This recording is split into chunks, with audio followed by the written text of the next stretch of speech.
lifting my life to give you everything, to give you everything.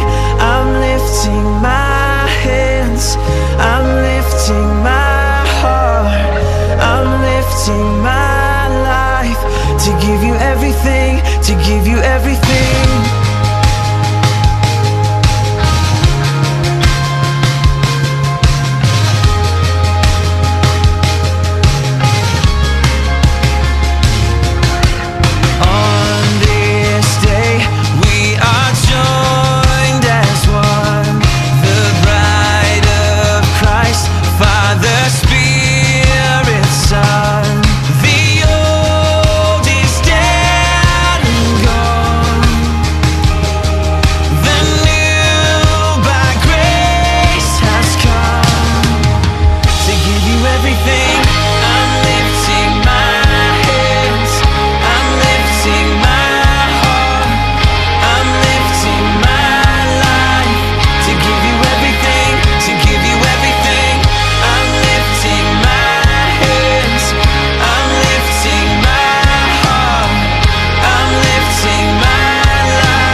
To give you everything, we're lifting our hands, we're lifting our hearts, we're lifting our lives.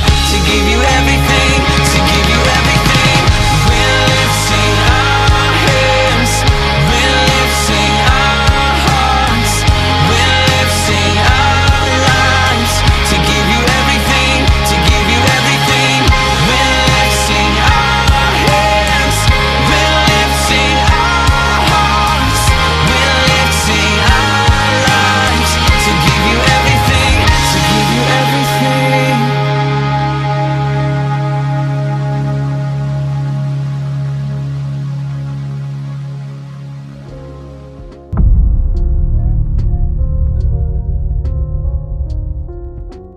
Sige po, magandang gabi sa ating lahat, mga kabiyaya.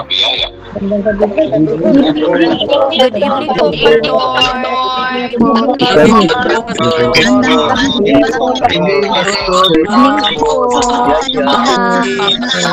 Good evening po sa lahat.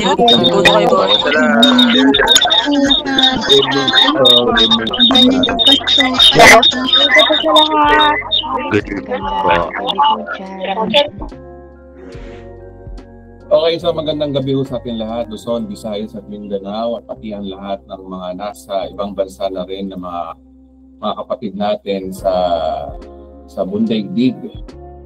Nandito po tayo muli sa broadcast ng The Bride of Christ TV na nangyayari tuwing Sabado ng gabi. Maraming salamat po sa mga umaten. Salamat po sa 100 pieces of wise people here. Wise people talaga mga guys. Wise people. Salamat po sa 100 tao kung mahigit. Maraming salamat po sa Panginoon kung para dati ay madami na po tayo ngayon. Marami na nagigising Marami na tayong bagay na dapat talaga ay pagtunan ng pansin. Mga kapatid, temporary lang po ang buhay dito sa daigdig. Wala po tayong magagawa po dito. Buhay po natin ay ilang taon lang. Yung iba nga, 25 lang natitegi na eh. O sabihin na natin na average lifespan ng tao ayon sa Bible is 70 years old or 70. So, ibig sabihin mga kapatid, gano'n lang po, napakaikli lang po ng buhay, no? O, pag-aksaya ng panahon ng mga bagay na temporary lang, lahat tayo mamamatay, lahat tayo mawawala sa daigdig. Ang tanong, saan tayo pupunta? Diba? Kaya, isa pong maganda na binigyan tayo ng Panginoon ng pribilehiyo na magkaroon muli ng pag-ibigay sa gabi ito. Okay? Okay, so manalangin muna tayo mga kapatid. I-commit natin sa Panginoon ang ating pag-aaral ngayong gabi. Salamat po Lord sa gabi na kami binagkaloob ng Panginoon ng chance na magkatipon-tipon Panginoon sa iba't ibang panig ng daigdig Panginoon. Salamat po sa iyong kabutihan, sa iyong katapatan sa amin. Salamat din po Panginoon, nagkaroon kami muli ng pagkakataon Lord na may panibagong aral Panginoon. Patuloy po namin na Panginoon sisiya sa atin ang iyong banal na salita. At maraming salamat Lord sa patuloy na pagsama mo sa amin. Sumagitan ng banal na Espiritu Lord na maintindihan namin ang aming napakikinggan at samahan ng nagtuturo, Panginoon. Maraming salamat po sa pangalan ni Jesus. Amen. Palakpakan natin si Lord, mga kapatid. Sige na mga kapatid, palakpakan natin. Kahit walang nakakakita sa inyo, kayo at ang Diyos ang nakakaalam po niya. Okay. Para naman sa Panginoon niya, naging mabuti po ang Diyos sa atin. Okay, napakaseryoso ng intro ko eh. Ang sabi ni Bulsi, para doon kong bumburadyo. Jesus! Okay, sige na. Pagbigyan ng mga joke-joke. Okay, so mga kapatid, no, patuloy tayo sa pag-aaral. Medyo naputol itong pinag-aaralan natin ng The Gospel of God's Kingdom according to Matthew. Na kaya natin pinag-aaralan ang binabasa ang buong Mateo, hindi dahil para pag-aralan pa. Alam nyo na yun eh. Pinag-aralan nyo na yan sa nung nandun pa tayo sa perverted gospel. Pero kasi ang layunin natin ng pag-aaral ng The Gospel of God's Kingdom ay para alamin at patunayan na ang Mateo po ay kung sino talaga ang kinakausap dyan. Kasi marami mga simbahan, marami mga churches, mga kilalang simbahan, kumukuha ng sermon at application, life application dito sa Mateo. Wherein, alam naman natin na ang book of Matthew, Mark, Luke, and John ay tumatalakay doon sa buhay ni Kristo, which is hindi pa siya namamatay noon. So, ibig sabihin, wala pang new covenant. Wala pa tayo sa bagong tipan. Sad to say, marami mga Kristiyano, marami mga pastor, quote ng quote dito. Ngayon, alamin natin kung talaga tayo ba ang kinakausap dito sa Book of Matthew, di ba? So, ganun pa rin ang tema natin. O, obserbahan natin ang salaysay ni Mateo. Alam ko, ito yung tax collector eh. Hindi ako nagkakamali. Isa sa disipulo ni Kristo. So, pag-aralan na po natin, natin pag-antayin pa, ang sabi sa Mateo chapter 16.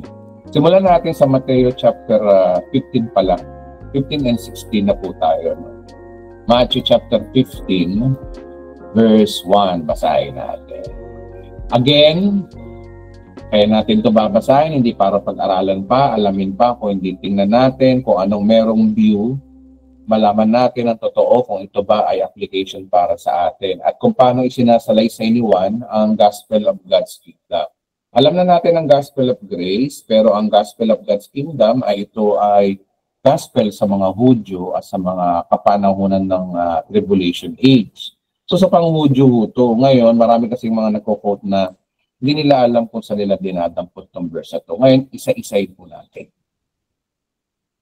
Okay, makinig po tayo. Matthew chapter 15 verse 1, pagkatapos lumapit kay Jesus ang ilang Pariseo at tagapagturo ng kautusan na galing sa Jerusalem at siya'y tinanong nila. So nagkukwento si Mateo dito na another confrontation na naman between Jewish rabbis, mga kilalang magagaling sa religion. Kumbaga sa panahon natin ngayon, mga pastor to, no? Mga bishop, mga ganun, at mga tapos tayo sa panahon ng pari. Nandun tayo ngayon sa panahon na ang kalaban naman ng grace, ang enemy of grace ngayon ay hindi na po mga pari.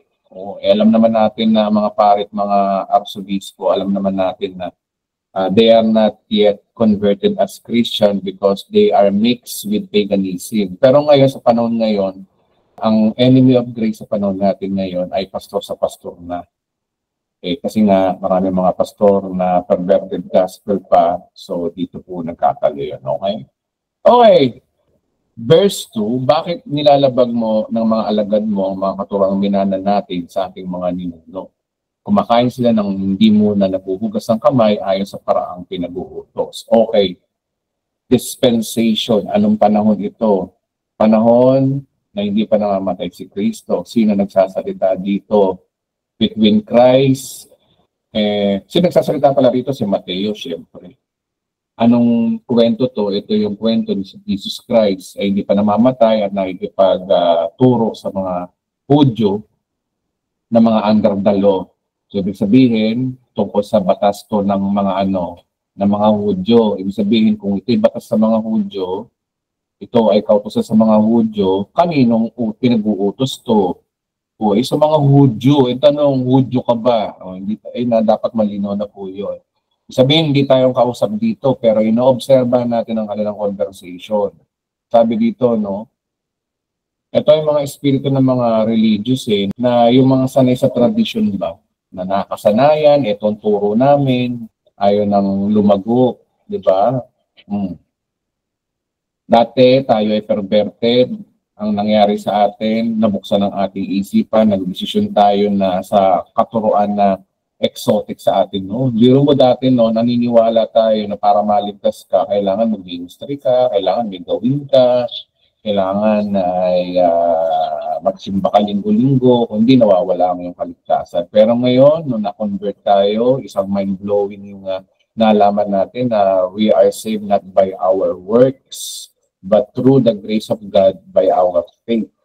Isang malaking sampal yun sa mga pastor na nagtuturo ng by works, nagtuturo ng kautusan, hindi naman sila Hudyo. Nalaman natin to by rightly dividing the scripture.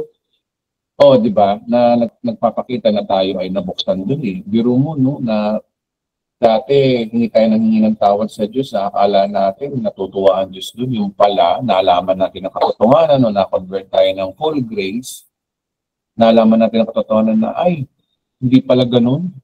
Hindi pala, isa palang kabaligtaran pala yung turo na yun.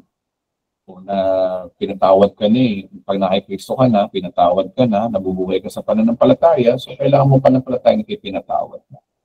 Right. Full grace ang tawag doon from full grace. At yung movement naman natin ngayon from full grace to pure grace, kasi marami naman po kasi nagtuturo ng full grace ngayon na minsan may pagka-perverted pa. Maaaring ang kanilang salvation, ang kanilang eternal destiny ay pure grace, pero pagdating sa journey, sablay.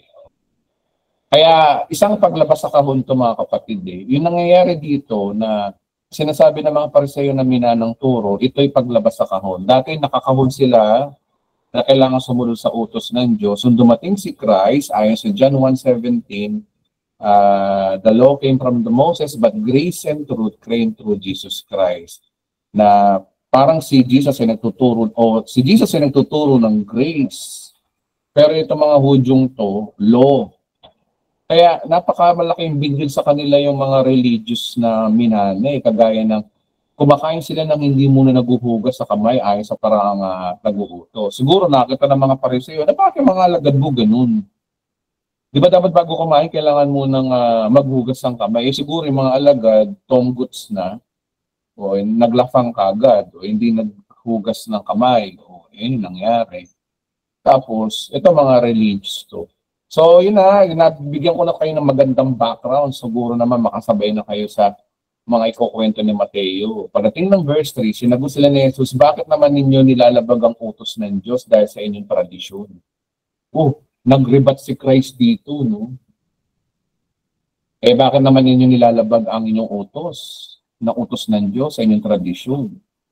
Ano daw yun? Sabi ni Christ, verse 4, igalang mo ang iyong ama't ina at sino mang lumait sa kanyang ama ina ay dapat patayin. Ngunit ang tinuturo ninyo kapag may sinabi sa tao sa kanyang ama't ina, anumang naitutulong ko sa inyo ay naihandog ko na sa Diyos. O nga naman, ano connection nun? Wait lang. ano mang maitutulong ko sa inyo ay naiambog ko na sa inyo. O parang tinuturo, siguro sa kanila, may mga nauso yung di ba dapat igalang daw ang ama at ina, pero ang tinuturo daw ng mga Pariseo, wala na, hindi na kailangan kasi hinandog ko na sa Panginoon. Alam mo, bigyan ko ng example. Parang sa panahon natin ngayon, parang ganito lang yan eh. Halimbawa, ang nanay tatay mo, ginagalang mo, one time ayaw kang payagan pumunta ng church. Ayaw kang payagan. Dahil ikaw ay panatiko sa iyong ministry, sinuway mo ang magulang mo, umating ka ng church. Ngayon ang tanong, tama ba yan o mali? Sa unang tingin, akala mo tama kasi tinuro sa atin ng religion na dapat seek ye first, unahin ng Diyos. Diba? Seek ye first muna. Di bali lang sumuway sa magulang. Kung ako doon, mas uunahin ko magulang mo. Ang ministry na andyan lang po yan. Pero yung magulang mo, kapag naglalambing sa'yo, hindi kung ayaw kang puntahin sa church, hindi wag. Ang point kasi doon is, mas ipapriority po ba yung ministry mo kasi sa relasyon mo sa parents mo. So mga kapatid, minsan isip-isip din tayo, huwag tayong panatiko masyado sa ministry, napakahalaga ng relationship. Wherein, ito yung sinasabi ni Christ. Yun yun, sabi, igalang mo yung ama at ina. Sinasabi ni Christ sa verse 3, bakit naman ninyo nilalabag ang utos ng Diyos sa inyong tradisyon? Kasi tradisyon niya eh. Sabi sa Bible, igalang niyo ang ama at ina. Pero yung tinuturo niya naman sa mga kabataan, mas mahalagang handog kasi sa kanyang ama o ina. O yun ibig sabihin dito. Alam niyo mga kapatid, kung ito ay dissect lang natin mabuti, makaka-relate tayo sa tinuturo ni Christ eh. Okay? So ngayon, dinadissect natin ang Mateo. Verse 5. Ngunit itinuturo ninyo na kapag sinabi sa isang tao ng kanyang ima, may tutulong sa inyo. So, okay. Verse 6, hindi na niya kailangan tulungan ng kanyang ama at ang kanyang ina. Pinapawalang kabuluhan ninyo salita ng Diyos na masunod lamang inyong minanang paturuan. Mas inuna yung pagiging religious. Siguro may mga issue nung araw na mas priority ng mga tinuturo ng mga Pariseo na mahalaga ang Panginoon kasi sa iyong pagsunod sa magulang. Parang ano sabi ni Christ sa kanila na doon sa verse 7, mga mapagkunwari, tama nga sa inyo sinasabi ni Isaiah na tungkol sa inyo, ang paggalang sa akin ng bayang ito'y pakunwari lamang sapagkat ang bibig ay hindi nasa puso kundi bumubuhay. Mga kapatid, ganyan po ang religion. Kapag ang church nyo ay puro pagkukunwari, wala naman sa malayo yung sinasabi doon sa totoo. Ang tawag ni Christ doon, mapagkunwari daw kayo. Paano naman na-connect sa church yan, mga kapatid? Example ko lang naman yun. Pero ang totoong sinasabi rito, ang dinidil ng Diyos dito ay yung mga Pariseo. Ngayon, i-relate natin sa panahon natin ngayon. Ang mga religion ba, o yung mga fanaticos religion ba, tinuturuan tayo na mapagkunwari? O nangyayari ba ngayon sa panahon natin ngayon yun? Marami ang religion, tinuturuan tayo maging mapagkunwari. Hindi na lang doon sa mga perverted o sa atin na lang, mga Christian. Marami mga guys, baka masaktan lang kayo. Ayoko na mag-example. So alam niyo na yung pagkukunwari sa simbahan, di ba? Biro mo magwo-worship ka, pero masama ang loob mo kay sister. Diba? Okay, hypocrisy sa church o sa religion nangyayari yan. Pero ito yung sinasabi ni Christ.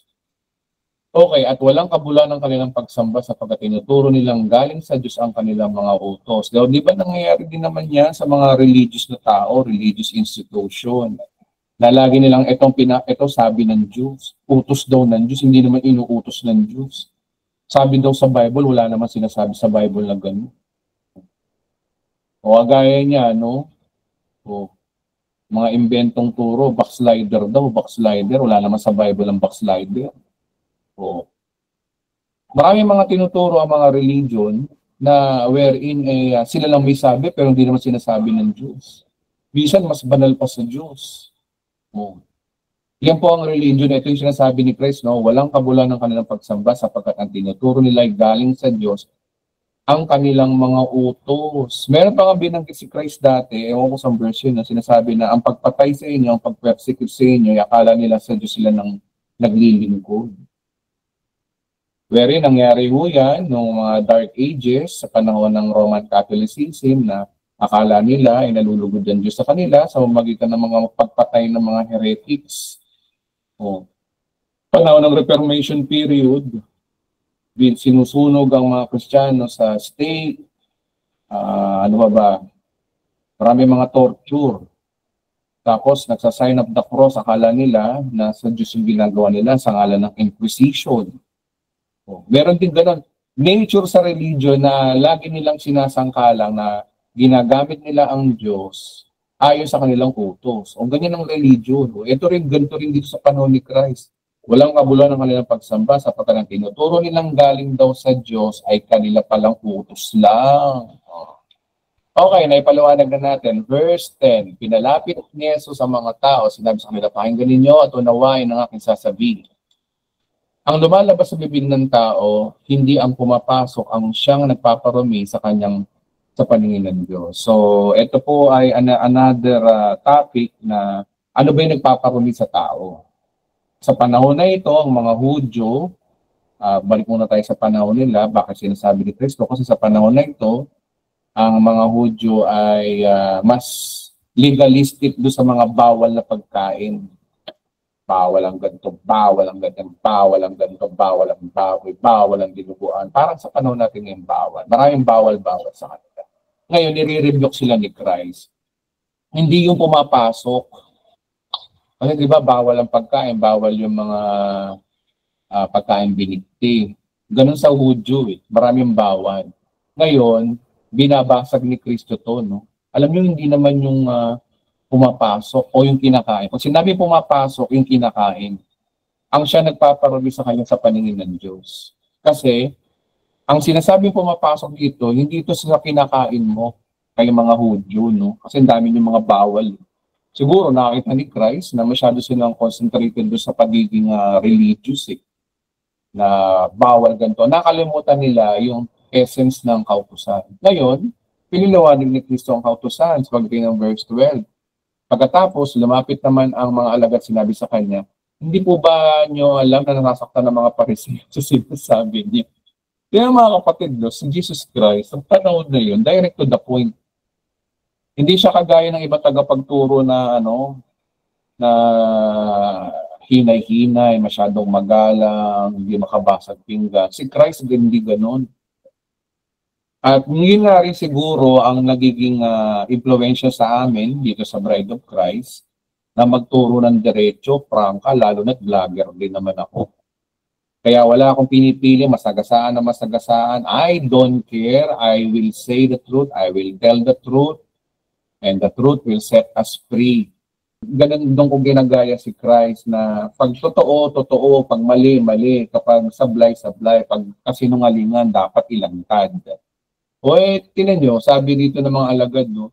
Hindi po ba nyo alam na nasasaktan ng mga Pariseo sa sinasabi ninyo?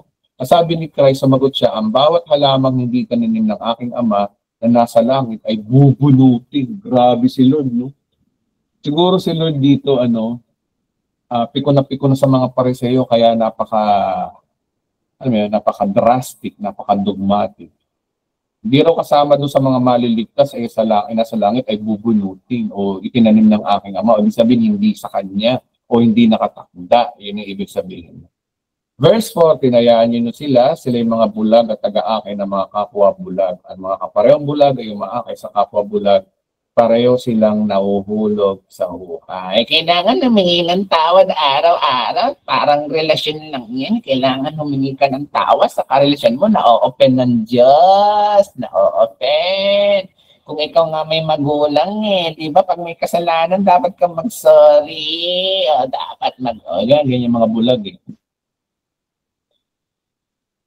sabi ko nga sa kasama ko dito, kung ganyan ang banat sa'yo, sabi mo bakit? Para, di dapat yung tatay mo, pako sa krus. Diba? Iba yung tatay mo, iba si Kristo. Si Kristo nag-offer ng kapatawaran. Kaya sa kanya, you are forgiven forever. But yung tatay mo ba, O, ganun ba ugali na magbibigay ng buhay? Sa tao, pwede ka mag-sorry, pero sa Diyos, nag-offer na siya ng kapatawaran. Ba't magsusorry ka pa? O.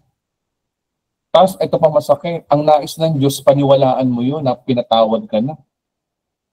Paniniwala ba yun na hindi ka nang hingi ng sorry? Lumalabas yun na wala kang pananampalataya. Iba kasi kay Kristo, iba yung tatay mo. Yung tatay mo kailangan humingi ng sorry doon.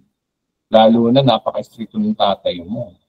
Pero yung Kristong ito na Diyos na nagsakatawan tao, nag-offer ng kapatawaran. Marami nabubudol sa mga ganyan, mga example lang ganyan eh. Okay? Ganun din dito yun. Sinabi ni Pedro, ipaliwanag niyo po sa amin ang talinghagang ito. Ang sabi ni Jesus, pati ba naman kayo, wala rin pang-unawa. Grabe si Lord, no? Hindi naiintindihan ng mga alagad. Alam niyo kasi, karamihan sa mga Hudyo, ang sakit ng mga Hudyo, the way they see life is always literal. Mahilig sila sa mga literal. Mahilig sila sa mga bagay na nakikita. Hindi sila marunong umintindi ng metaphor, sarado, bulag talaga ang mga Hudyo. Sa totoo lang, hindi nila naiintindihan yung mga bagay na metaphor o spiritual. Sinasabi ni Christ, more on metaphor, spiritual, patalinghaga. Pero ito mga literal. O gaya nung napag-aralan natin last nung di ba sinabi ni Christ, malibang inumin ninyo aking dugo at kanin ng aking laman, hindi kayo bahagi sa kaharian ng Diyos. Naku, marami na tisod doon.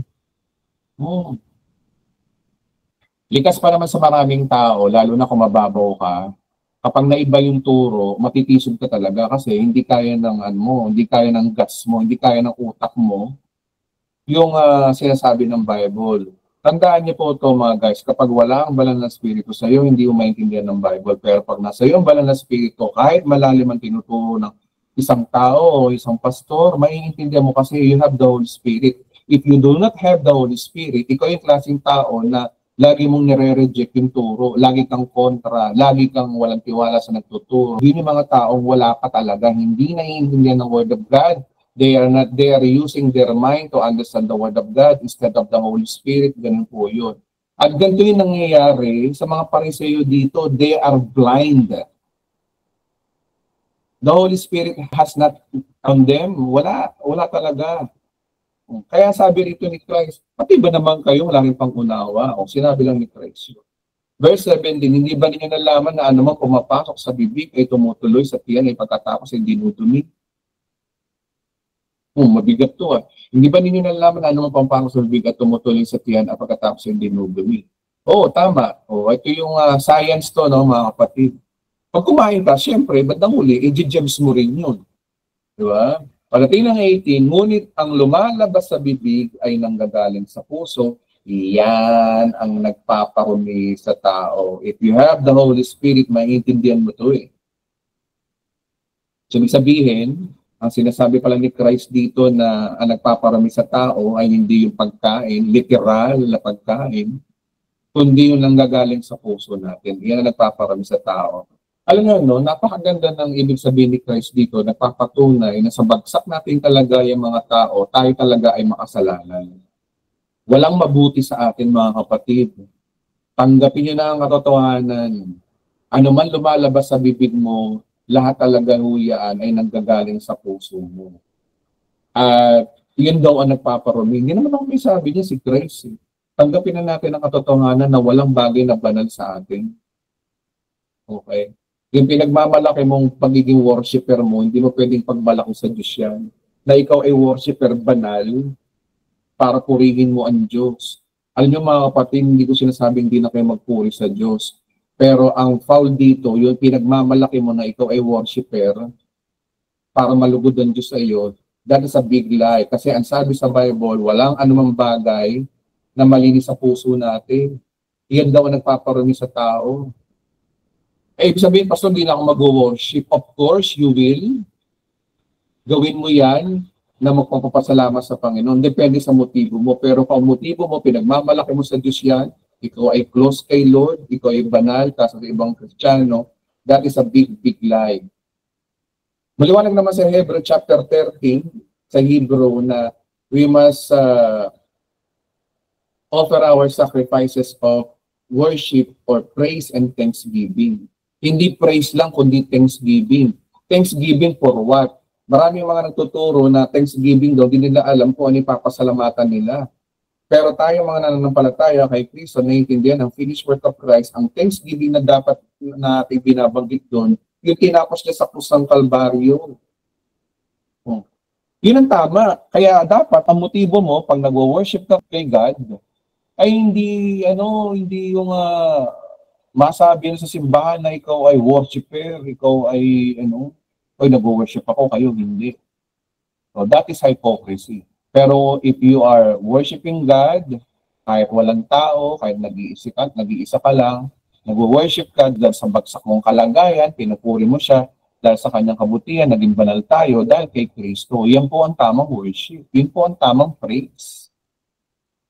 Okay, nagpapatunay kasi na dapat natin matanggap na ang nanggagaling sa puso na talaga natin ay marami. Totoo naman po, hindi ba mga kapatid, aminin na natin. Huwag po tayo magpaka-plastic. Itong channel na to, kung hindi to para sa'yo at matitisod ka lang sa malaman mo yung totoo, Wes, sasabihin ko sa inyo totoo, lahat po tayo ay makasalanan, wala tayong pagmamalaki. Kung may pagmamalaki ka, wala, hindi para sa iyo itong channel na to kasi ang mga tao dito tanggap na kami makasalanan, kami ay walang pinagmamalaki sa Diyos, kami lahat ng mga sinasabi namin marumi, kami ay totoong hipokrito, kami totoong mayabang, at wala kaming kakayanan mahalin ng Diyos.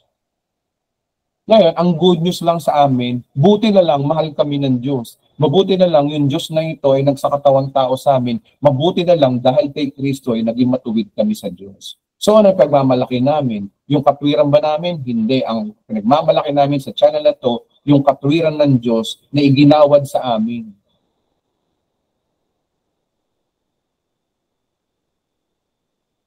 Palakpakan natin si Lord. Pumalakpak yung mga makasalanan dito. Pumalakpak. Yung mga tanggap na sila'y pangkasalanan. Kasi kung hindi mo tanggap na ikaw makasalanan, wala na. Hindi mo pa naiintindihan. Kasi ang sabi rito, ang lumalabas sa bibig ng gagaling sa puso, yun nagpaparumi sa tao. Bakit marumi ang puso ng tao? That is natural. Lahat tayo makasalanan. Ngayon, mabuti na lang may Kristo na nagbigay ng buhay sa atin na sa mata ng Diyos tayo makasalanan. Buti lang sinabi niya, Ama, ako na lang. Palit kami ng tao. Mamamatay ako sa krus. Yung kabanalan ko, nilipat ko sa kanila at ako yung magiging makasalanan. Nung pinako si Kristo sa krus ng Kalbaryo, yung kaipokritohan natin, yung pagiging mayabang natin, yung lahat ng mga bagay na nagpaparumi sa puso natin, pati yung pagiging ganit at pagiging mayabang natin, pinako niya sa krus ng Kalbaryo. Kaya nung namatay siya, kasama yun. Ngayon, nung nabuhay siya, nabuhay tayo. Ngayon ang tanong, paano mangyayari sa iyo yan? Mangyayari sa iyo yan if you believe what covenant says, kung ano yung tipan ng Diyos sa atin. Palakpakan natin si Lord. Yung po yung totoong word of God. Kaya ang simbahang ito o ang samahan na ito o ang channel na ito ay samahan ng mga makakasalanan. Ang simbahang ito ay ospital. Lahat may sakit. Nangangailangan ng paggaling. Nangangailangan lahat tayo kay Kristo. Si Kristo ang bida sa ating buhay dahil mabuti na lang tinanggap natin na tayo makasalanan. Okay? Pero itong mga Hudyong ito, hindi nila matanggap no? Parang mga hipokrito mga Kristiyano, hindi nila matanggap sila yung makasalanan na meron pang dapat gawin. Kaya pagdating ng 20, yan ang nagpaparumi sa tao sa paningin ng Diyos. Hindi nagiging marumi ang isang tao kung siya man ay kumain nang hindi mo na naguhugas ng kamay. Sa parang naayon sa ng katuruan, binanatan ni Christ dito yung katuruan nila na mga bawal-bawal. Hindi yan. Ang totoo nagpaparumi sa tao, hindi yung mga pinakain nyo. Ang totoo nagpaparumi sa tao, yung puso talaga ng tao. Ito mga kapatid, pag natanggap nyo na kayo makasalanan, madali nyo tanggapin si Kristo. Pero kung ang sa tingin mo, may pagmamalaki ka sa Panginoon, pinagmamalaki mo yung ministry mo, pinagmamalaki mo sa Panginoon, yung kagalingan mo, yung pagiging worshiper mo, yung pagiging religious mo, kung pinagmamalaki mo sa Panginoon yan, tunay na nga ikay bulag. Ayon dito sinasabi ni Christ. Guys, ito yung totoong sinasabi ng context na ito mga kapatid. Ito yung totoong sinasabi, babasagin dito yung pagiging self-righteous natin dito Okay, another story. Umalis doon si Jesus at nagpunta sa lupain na malapit sa Tiro at Sidon. Kaya mga kapatid, binabasa natin yung buhay ni Christ, ang dami rin natututunan. Ito ay hindi na ituturo noon, hindi natin naintindihan. Ngayon, naintindihan na natin yung sinasabi ni Christ laban sa mga Pariseo. Salamat sa Panginoon. Okay? Matthew chapter 15 verse 22, isang kanina nakatira doon, lumapit sa kanya sumigaw, Panginoon, anak ni David, maawa po kayo sa akin. Ang anak kong babae, sinasapian ng demonyo at labi sa pinahirapan nito. Ngunit hindi sumagot si Jesus. Lumapit sa kanya ang mga alagad sinabi, palisin na po ninyo siya, napakaingay niya at sunod ng sunod sa atin. Naiirita yung mga alagad ninong to. Tapos, bukod sa ayaw ng mga alagad, nagbitaw pa si Kristo ng gandu eh. Sumagot si Jesus sa mga naliligaw na tupa ng sambayanan ng Israel lamang ako sinugo. 2 beses niyan sinabi to guys sa itong verse na to. Ang linaw sa atin. Si Kristo, nung oras na ito, nung oras lang na ito, hindi ngayong oras hindi ko sinasabing ngayong oras, nung oras lang na yun, anong petsa to? 32 o 30 AD, nung oras lang to, nagmi-minister si Kristo sa mga Hudyo lamang nung panahon na yon. Pero hindi ko sinasabing ngayon hindi ko sinasabing ngayon. Maraming namin misinterpret sa akin na si Jesus Christ pala hindi pala sa atin niya, si Paul pala yan. Mali. Nung oras lang na ito. Nung oras na ito, sabi ni Christ, sa mga naliligaw na tupa ng sambayanan ng Israel lamang ako sinugo. Nung oras na yon. Verse 25, ngunit lumapit sa kanyang babae, lumuhod, at ito'y nagmakawa. Tulungan po ninyo ako, Panginoon. Ano sabi ni Christ, no? Sino ba itong woman na to? Teka lang, Kananeo, Hentil, kaya pala Hentil to Kananeo Okay, Hentil. Sige, basta hindi siya sakop ng pagiging Hudyo. Sumagot si Jesus, hindi dapat kunin ng pagkain ng mga bata at ibibigay sa mga aso. So, sabihin, ang totoong children of God dito ay yung mga bata, Israelita, mga Hudyo. Tapos ang mga Hentil sa mata ni Kristo noong oras na ito, aso. Kaya nyo, pagkain ng mga bata para sa mga Hudyo, ang bata rito ay Israelita o mga Hudyo. At ang tingin pala sa atin ng mga Hudyo o mga Hentil, tayo mga Hentil ay aso. Bata, Hudyo, mga aso, Hentil. Okay? That is the good context. That is the right context. Okay? Verse 27, totoo nga, Panginoon, ngunit ang mga aso man o mga Hentil man po ay kumakain ng mumu, nalalaglag sa kanilang Panginoon o sa mga Hudyo. Parang ganito sinasabi ni babae, no? Totoo nga, Panginoon, ngunit ang mga Hentil man po ay kumakain na kahit mumula lang, tira-tira lang, nalalaglag sa hapag ng kanilang o ng mga Hudyo. So it tells about the Gentiles' position and Jewish position sa mata ni Kristo noong oras na ito. At sinabi sa kanina Jesus, napakalaki ng iyong pananampalataya. Mangyari ang iniling mo at doon di gumaling ang kanyang. So lesson dito mga kapatid? Madalas natin tinuturo to guys, no? First level muna tayo. Madalas natin tinuturo dito na sa panahon na ito, sa panahon ng dispensation na ito, napakahalaga ng faith kay Christ para ma-activate yung kapangyarihan ng Diyos. Say amen nga po, mag-like nga po yung sumasang-ayon na sa mga oras lang na ito, mahalaga ang pananampalataya kay Kristo, kaya nag-a-activate ang salita ng Diyos o yung kapangyarihan ng Diyos. Sa Old Testament, ang kapangyarihan ng Diyos, ma-activate lang ito sa magitan ng mga gestures. Sa magitan ng biyaya din ng Diyos sa panahon din na yon, through the gestures. Ngayon, pinagkalob ang biyaya ng Diyos sa panahon na ni Jesus Christ, nandito siya sa lupa, another dispensation, na makukuha mo ang pabor ng Diyos sa magitan ng pananampalataya. Amen. Guys, paano kung sabihin ko sa inyo, sa dispensation natin ngayon, sa panahon natin ngayon, whether you have faith or not, you will still have a favor. Nako, marami magagalit sa akin, Pastor, kulto ka na. Sa panahon po natin ngayon, nung namatay si Christ, nung namatay ang testator, ano nangyari? Ang mga Kristiyano ay hindi naman required ng faith o hindi naman required ng araw-araw ng faith, kundi nakuha mo na ang pabor ng Diyos dahil kay Kristo. Kasi dito magkakatalo yan eh. Sabi sa Bible, sa bagong tipan tayo lahat, bilisan ko na, baka may matingso din, no? Sabi sa Bible, una, Ephesians 1:6, we are charito. Tayo pinagpalat, pinaburan na. May paboran Diyos at sinabi rin sa 1 Peter na tayo pinagaling na. Past tense, laging past tense. Tinapos lahat yan sa krus. Okay. Ngayon, sabi ni Kristo, ito ang bagong tipan. Kung inamin niyo nito, alalahanin niyo ito tuming iinom kayo. Ito'y kumukonect, yung bagong tipan na yon sa finished work. Ngayon, ang tanong, when you receive the covenant, once lang talaga ang faith. Hindi po ako nagtuturo na hindi kailangan ng faith. Ang faith po ay isang beses lamang po yan sa oras na tinanggap mo yung covenant na yon. And after few days, few weeks, few years, whether na manghina ka o hindi, hawak ka pa rin ni Kristo para pagpalain. Tingnan nyo, no? Di ba narinig natin na kapag umawa ka, ang Diyos nakahawak sa iyo, ikaw nakahawak kay Kristo. Kahit na mawalan ka ng pananampalataya, minsan, bumitaw ka, may covenant kayo ni Kristo eh. Hindi ka niya bababayaan, papaboran ka pa rin niya.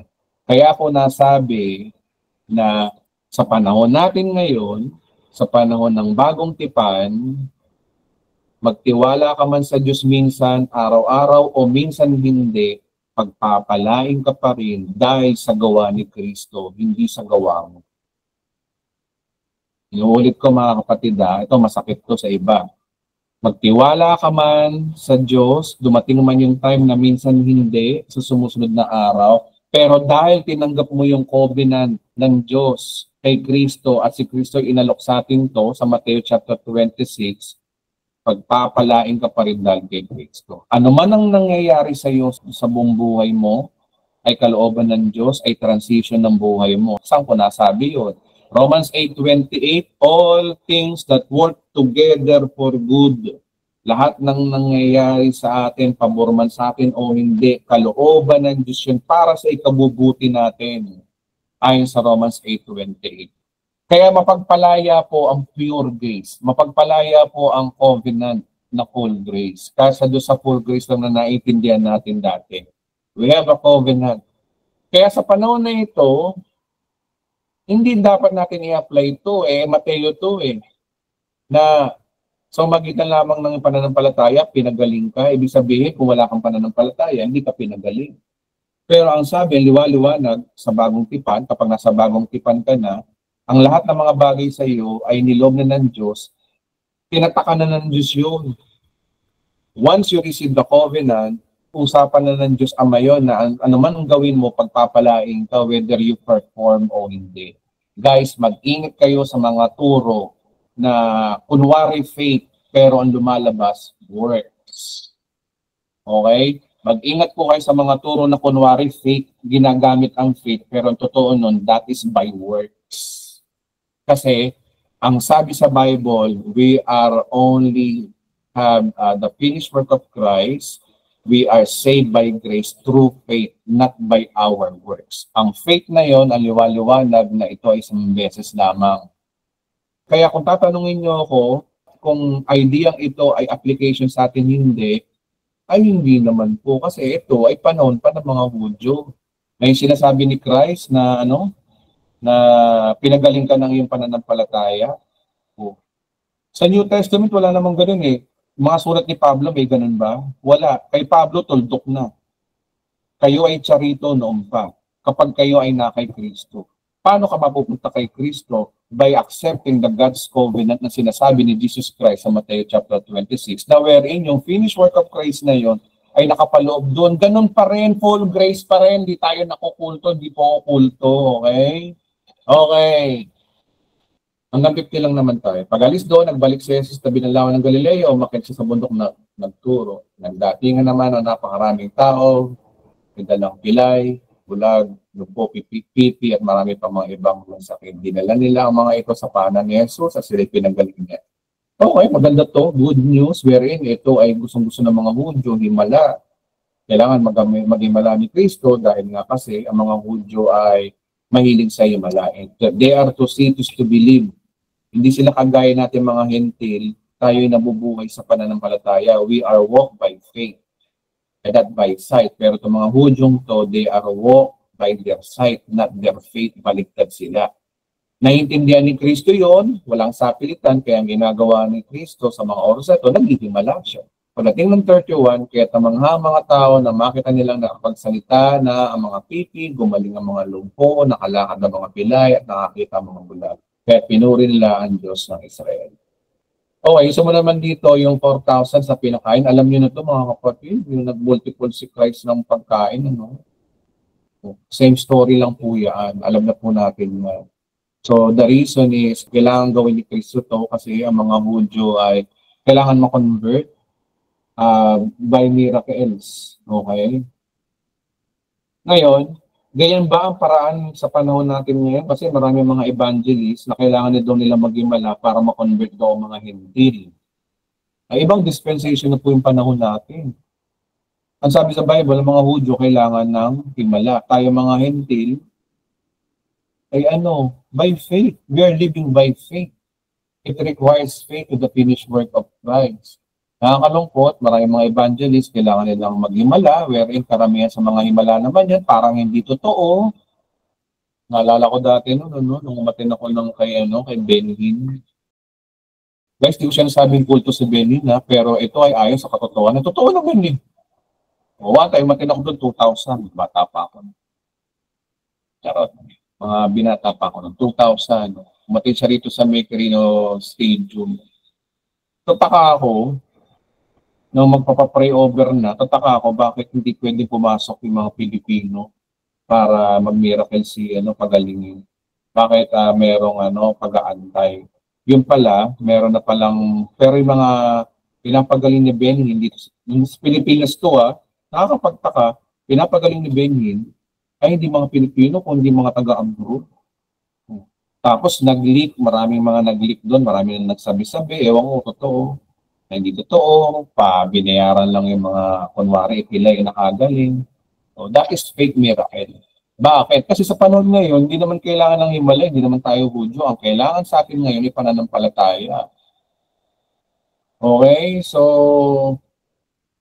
yun po ang himala. So I think that's it. At yung 16 naman po, kung papasadahan po natin,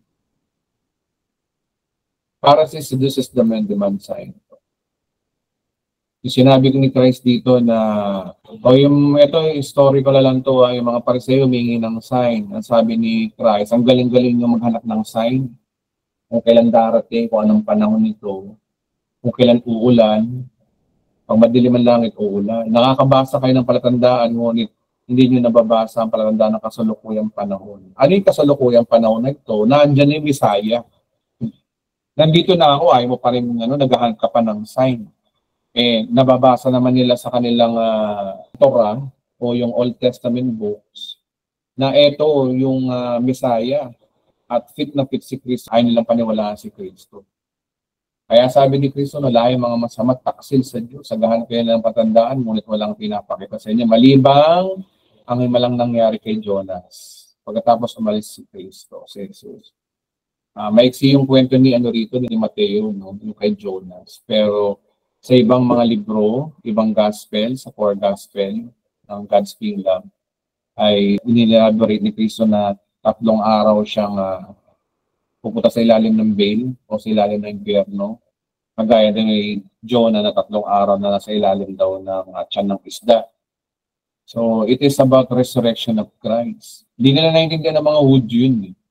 Okay, lipat tayo rito. Verse 5, panibagong istorya na naman ni Mateo.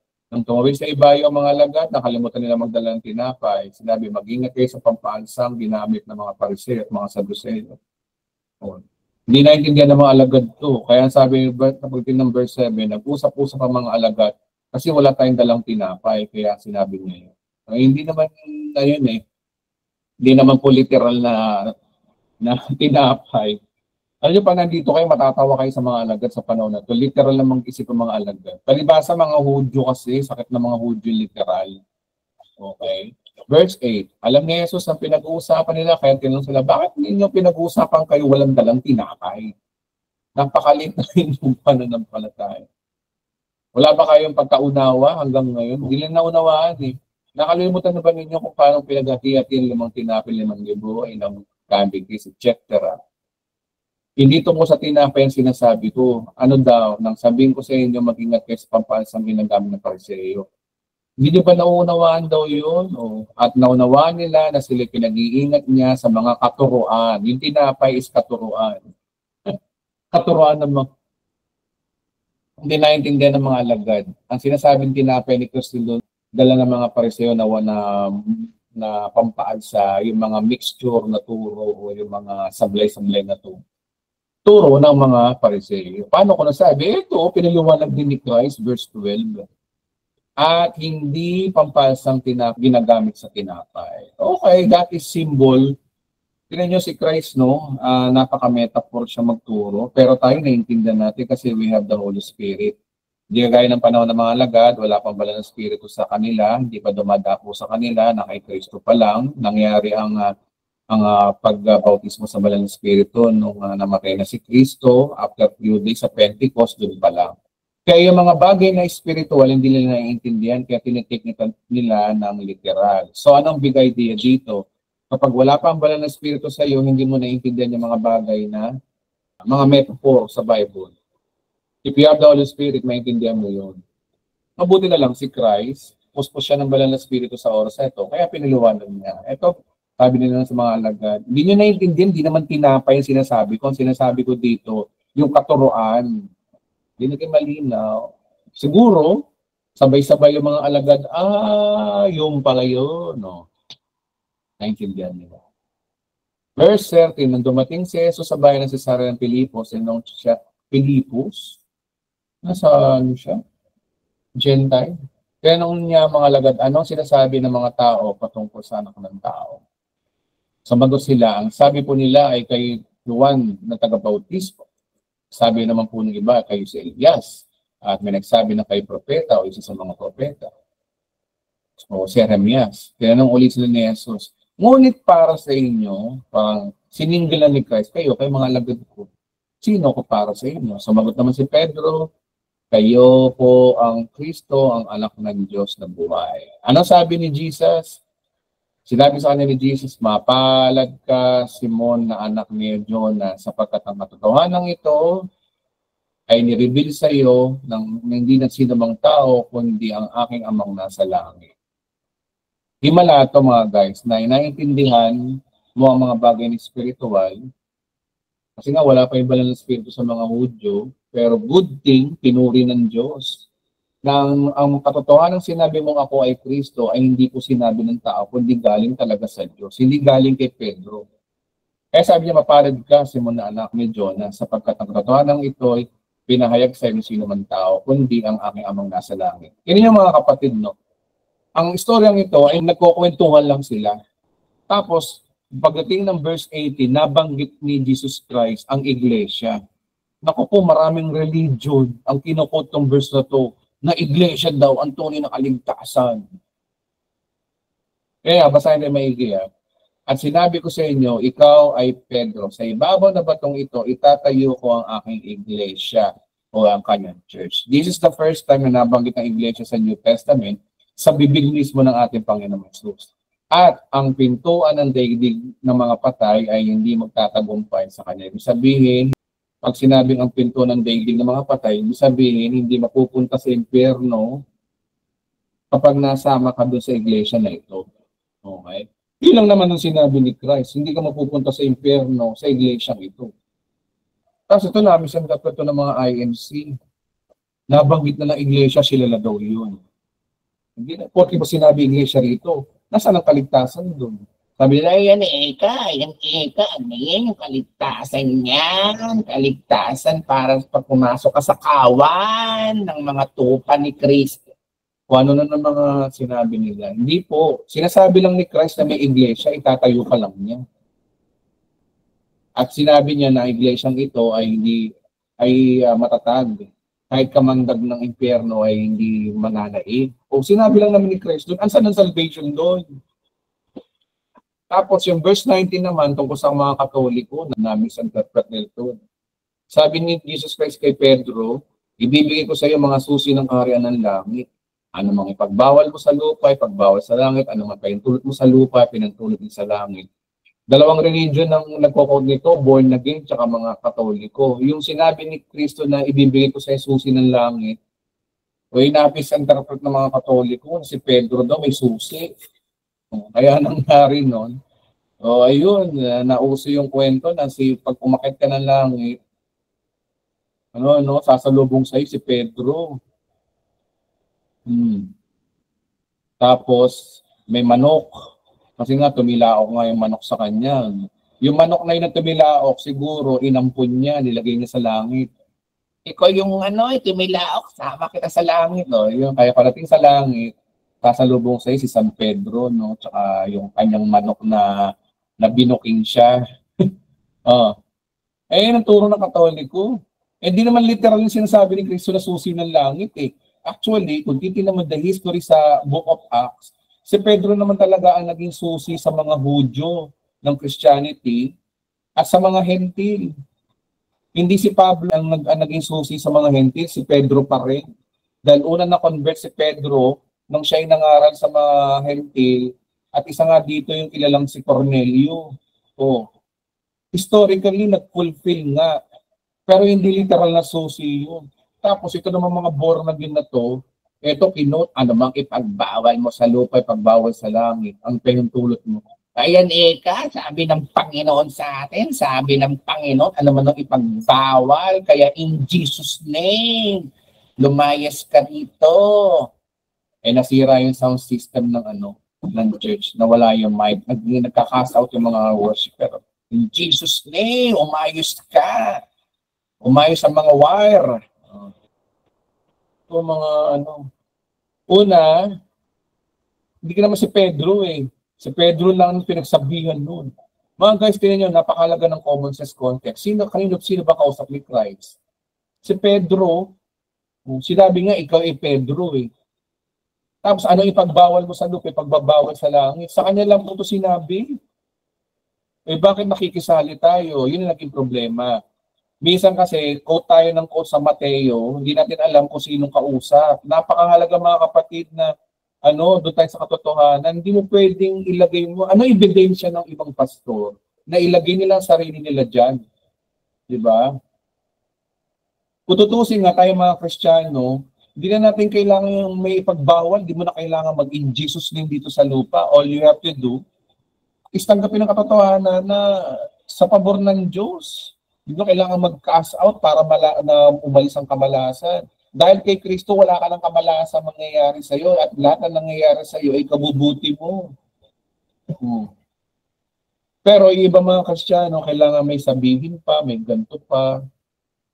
Maliwanag sa ating mga kapatid. Si Pedro ang pinagsabihan dito kasi ang anumang ipagbawal mo, common sense lang, anumang ipagbawal mo. Sino yung mo? Sino? Si Pedro. Si Pedro ang kausap dito. Kasi nga, siya ang sinabihan na ibibigay ko sa iyo kaharian ng langit o susi.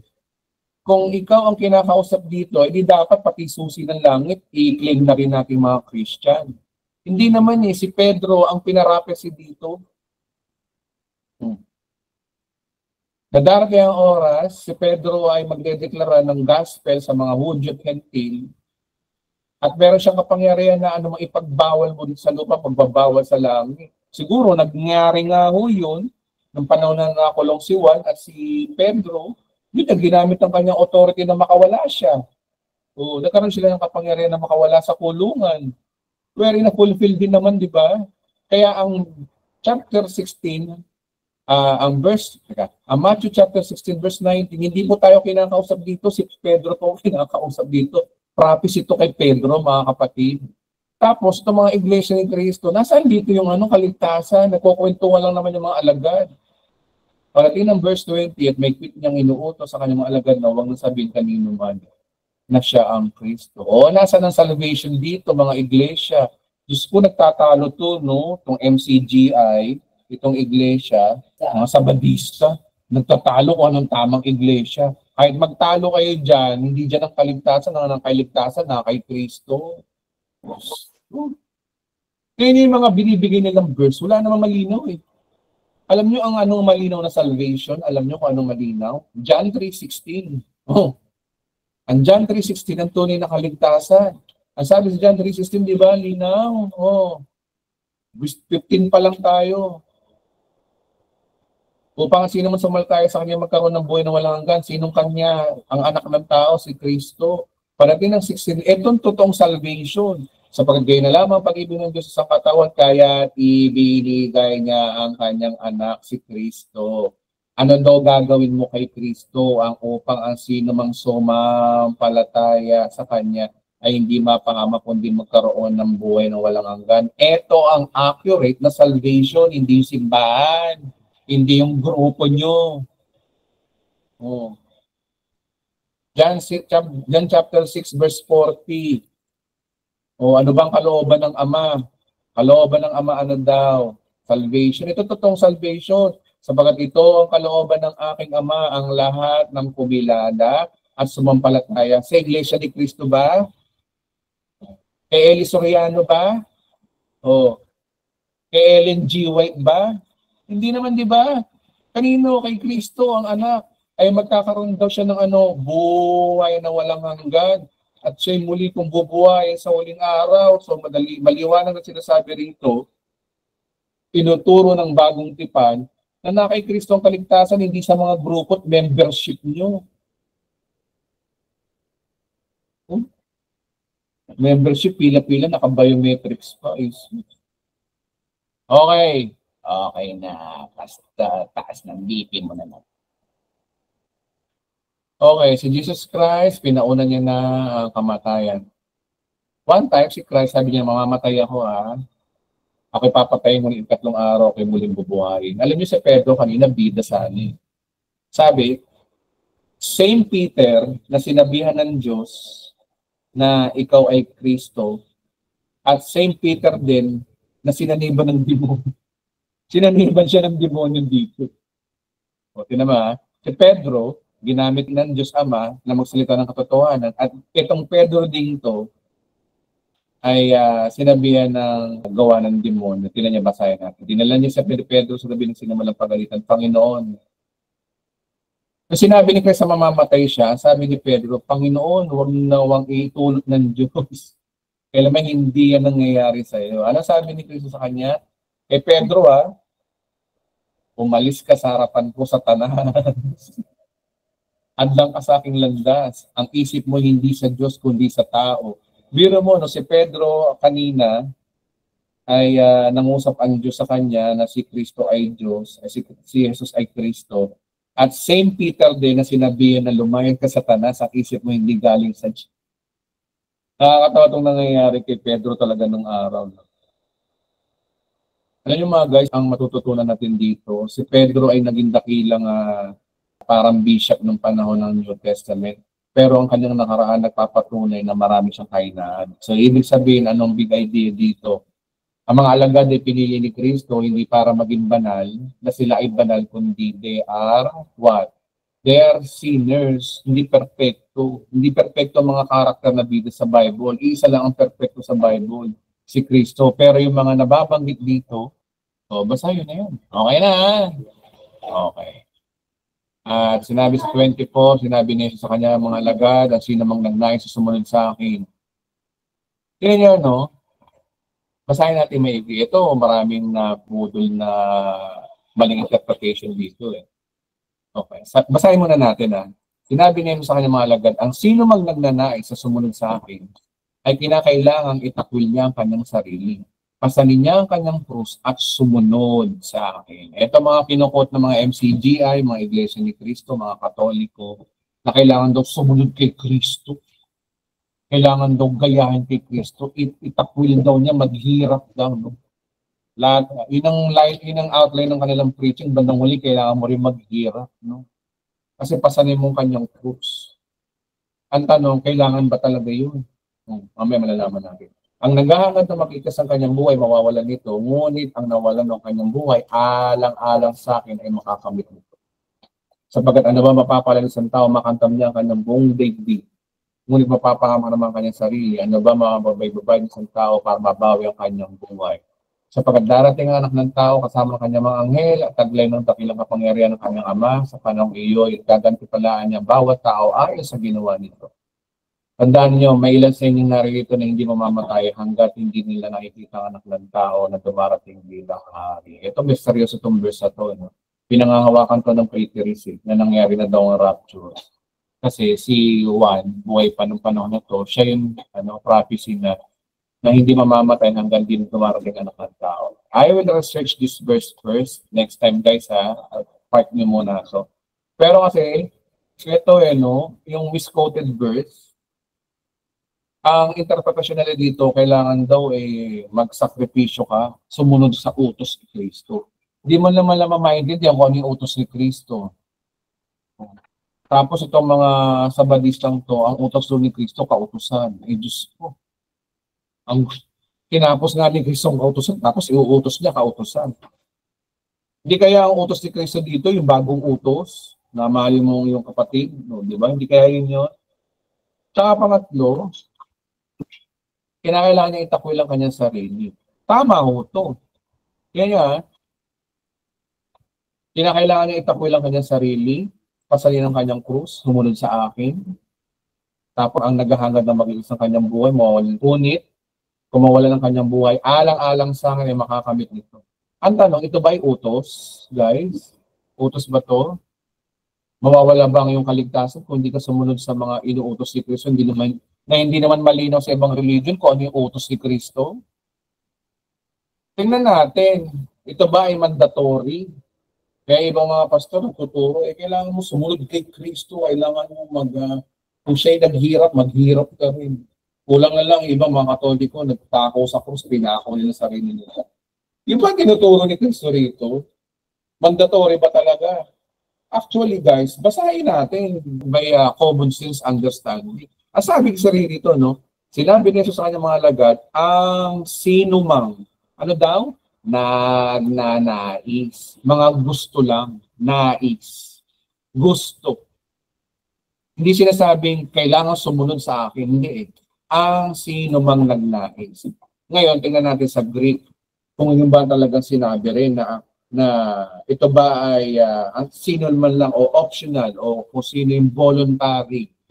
King James, ang sabi sa King James, then said Jesus unto his disciples, if any man will, any, ibig sabihin any talaga, kung sino man, will, o yung etelo, means what?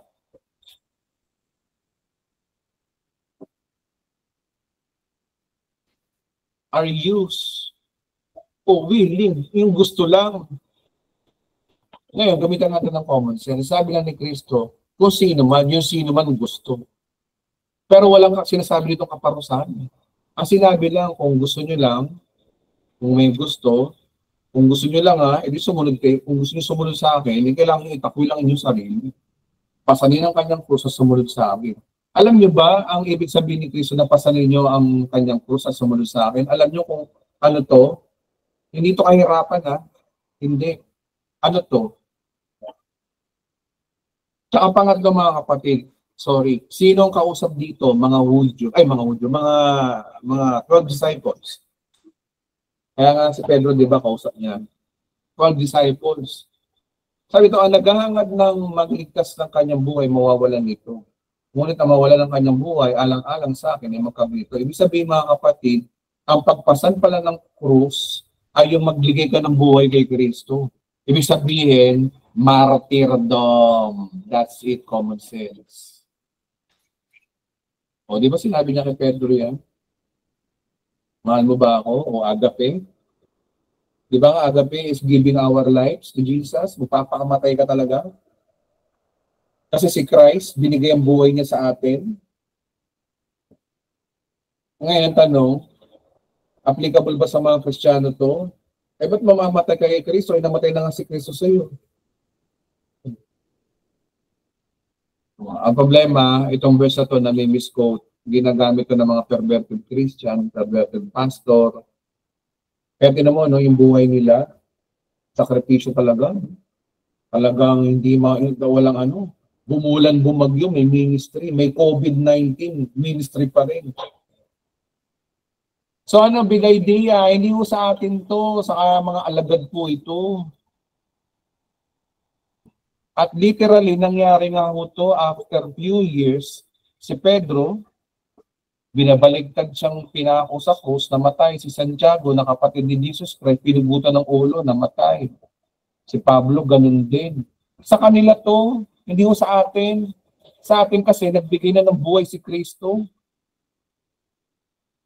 Okay? Ang Kristiyano, ang buhay dapat niyan, hayahay. Sabi nga sa Bible, we are more than conqueror. Sinabi sa Bible, tayo pinagpalat, pinaburan. Tayo apple of the eye ng Diyos. Tayo ay bride of Christ. Mahal ka ni Kristo. Ayaw niya masasaktan. Ayaw niya mahihirapan. Katunayan nga sa panahon natin ngayon, mapapansin di ba sa buhay niyo, di ba, ayaw ng Diyos na nahihirapan kayo, kaya tinan niyo mga hinihingi niyo sa Panginoon binibigay. Di ba? Nagpapatunay na ayaw ng Diyos ang kahirapan, hindi pa kaya kamatayan, hindi kalooban ng Diyos yun, hindi tayo kausap dito na magbigay ng buhay.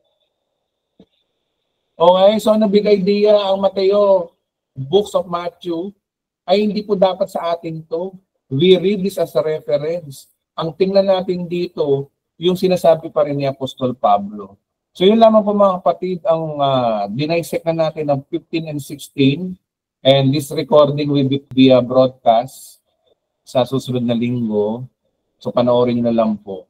At maraming salamat sa mga taon-taon nakaunawa, sa mga hindi nakaunawa at matitisod, go ahead, matisod na kayo, wala na akong pakialam. Basta kami nagsasabi ng katotohanan, basta kami nagsasabi ng totoo, basta kami ay pinipilit namin buksan ang mga bulag nating mga mata. Kung ayaw nyo magpagising ng inyong mga mata, bahala kayo, buntot nyo, hatak nyo, sungay nyo, bahala kayo. Palakpakan natin si Lord.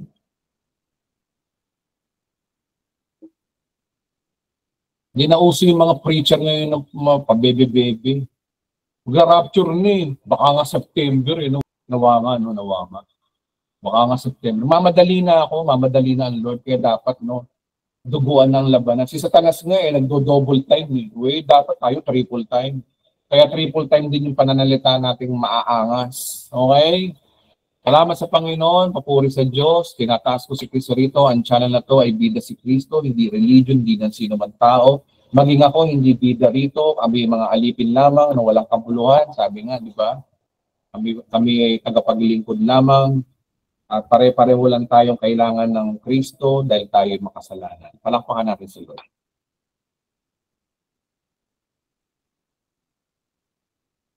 Okay, so buksan mo na yung comment section. You can type charito sa mga gusto magtanong. Mag-o-open po ako ng mga kasagutan. Maraming salamat. Kung maaari sana, related sa topic. O bahala na kayo. Sige, kuha tayo ng bago ulit, no? Sige. First time daw to. Si Gerald Pabro. Alam ko nag-message to sa akin kanina. Go ahead po, pwede na po kayong magtanong. Hello po, Pastor. Okay. Rinig po ako. Rinig ko na po kayo. Salamat po. Nakapasok din po. Matagal na po ako nanonood. First time po ako nakapasok sa ganito. Okay. All by His grace. Bali po, Pastor, mayroon po sana akong tanong kasi po, yung dati ko pong church, nabibisita po kami dito, sabay, yung pastor po, binibisita po kami dito. Bali, meron po kaming napag-topic dati na tawag dito. Yung mundo daw po natin, yung mundo po natin na to is, kunwari po yung unang creation po ng mundo, di ba po maganda pa po, is reflection daw po ng heaven. Sa Bible. Tanong pa, sana. Kasi may binasa po sila sa akin nun pero nakalimutan ko po kasi actually matagal na po yun. Naka-speaker po sa baka. Naka-speaker po sa baka. Yes po. Pwedeng turn up yung speaker po mo tapos ilagay mo lang sa atin mo kasi nag-ano. Okay po. Wala na. Salamat. Okay, so sagutin natin yung tanong mo. Okay po. Kasi ang pagkakaintindi ko po kasi sa tanong niyo po, yung creation po ba ng Diyos ay reflection lamang? Tama o ba? Pwede niyo bang paki-narrate ulit?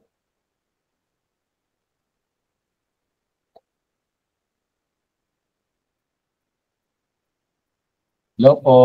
Kaya, ang ganda ng tanong ni Boy. Hindi ko lang naintindihan yung tanong eh. Hello po. Ayun. Sige po. Pwede niyo bang paliwanag pa po yung tanong niyo po para mas lalo natin masagot ng tama. Bali po kasi yung pastora po namin dati na nag-topic po sila sa amin na yung itong earth daw po, na itong earth natin ngayon or yung dating creation na niya, di ba po mas maganda po yung earth dati? Is parang reflection lang daw po nung sa heaven. Kung anong meron dito, meron din daw po sa heaven. So ang tanong, kung totoo ba yun? Opo.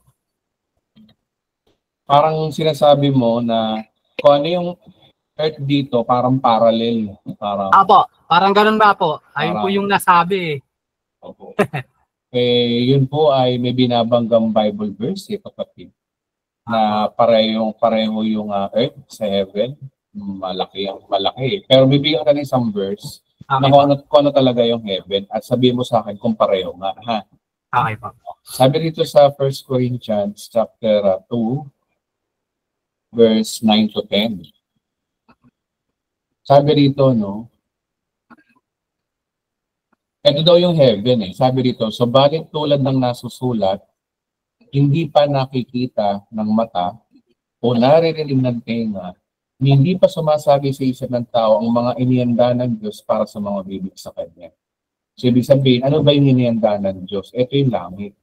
Ngayon ang tanong, yung bang nakikita natin sa planetang mundo ngayon ay hindi pa ba natin nakikita? Hindi pa ba naririnig ng ating tenga? O hindi ba sumasabi sa isip natin kung ano yung itsura ng earth? Sa tingin mo kapatid? Kasi yung daw ang heaven eh. Nasagi na po. Oo. Dagat. O, di ba?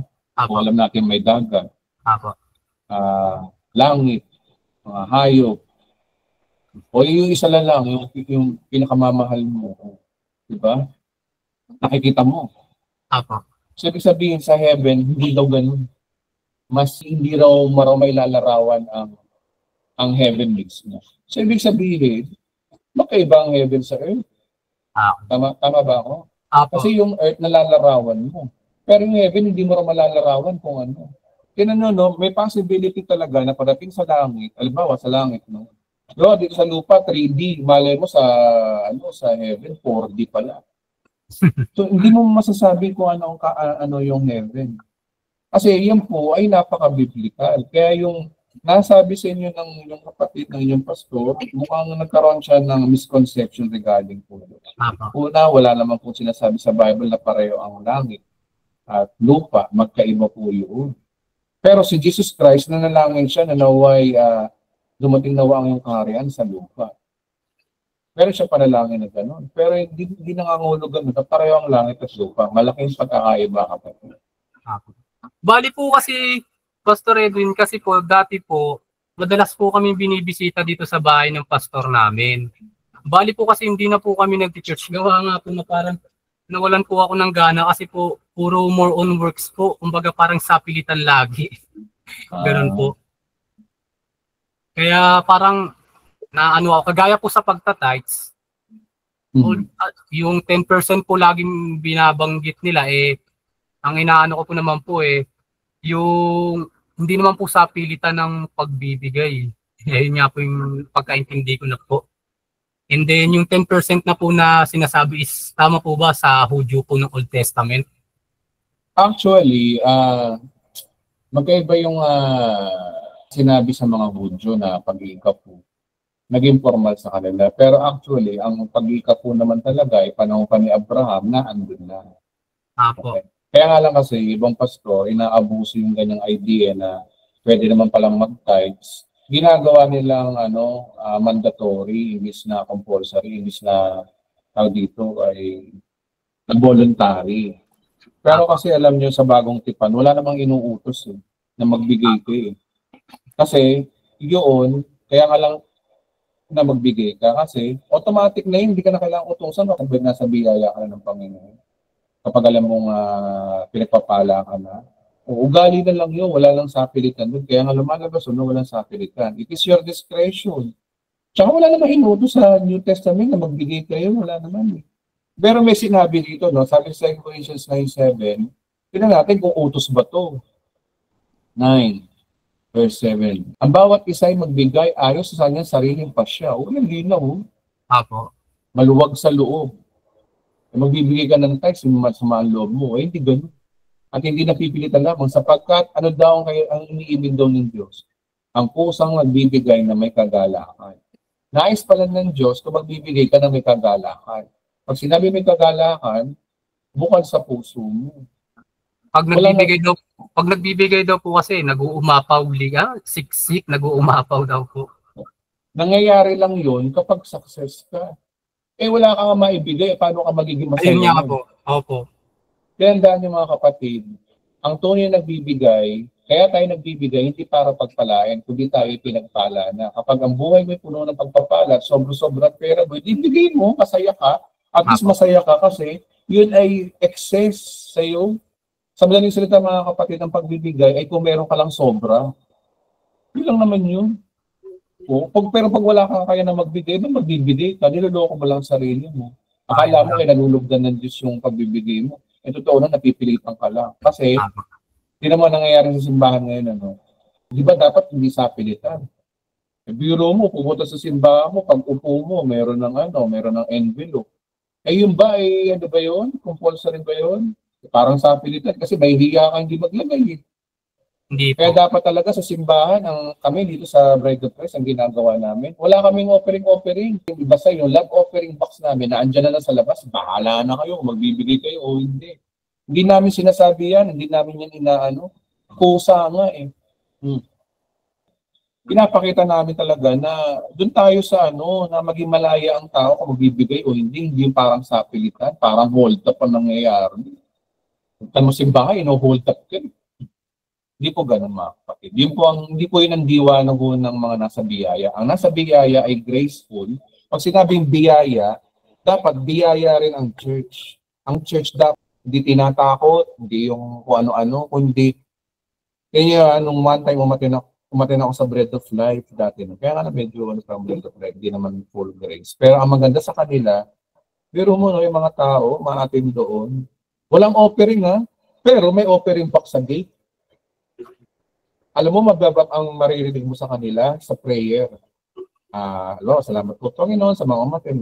Ingatan mo sila. Tapos bandang uli. At Panginoon, salamat din po sa mga magbibigay ngayong araw na ito. Amen. Tapos. Maganda yung ginawa ng Bread of Life na yun. Na ang pagbibigay, maririnig mo lang, nagpapasalamat sa offering, pero hindi sila yung garapalan na dako na po tayo sa offering, taas po natin ang ating mga umalit. Sino ang pinagpala ng Diyos? Kung pinagpala kayo, magbigay kayo. Yun, ganun. Hindi po dapat ganun. Dapat, biyaya mo tinanggap ang biyaya ng Diyos, dapat graceful ka rin pagdating sa gawain ng Panginoon. Yun po mapapayo ko kapatid. Bali, Pastor, pwede pa isa? Yeah. Bali po kasi, Pastor, di ba po, natanong ko rin po kasi sa kanila dati pag nabisita sila. Kasi po nagtatanong po kasi talaga ako, kasi po nagbabasa po ako dati ng Bible din po. Kasi nanonood po kasi ako sa inyo talaga dati pa. Opo. Bali po, nagtanong po ako sa kanila na, ano na lang po kung tama po yung tanong ko. Kasi natanong ko po sa kanila dati, sa Eden of Garden po, di ba po may dalawang tree? Opo. Then po yung isa pong tree doon, yung nalabag po nila Eva at Adan na kinain po yung prutas ng knowledge po. Tama po ba? Opo. Then po, di ba may pinagbawal po si God na yung isang tree na huwag po siya kainin. Yun po ba yung yung tree of life po ba? Tama po, no? Bago tayo magsalita, basahin natin. Diba? Sabi sa Genesis chapter 3,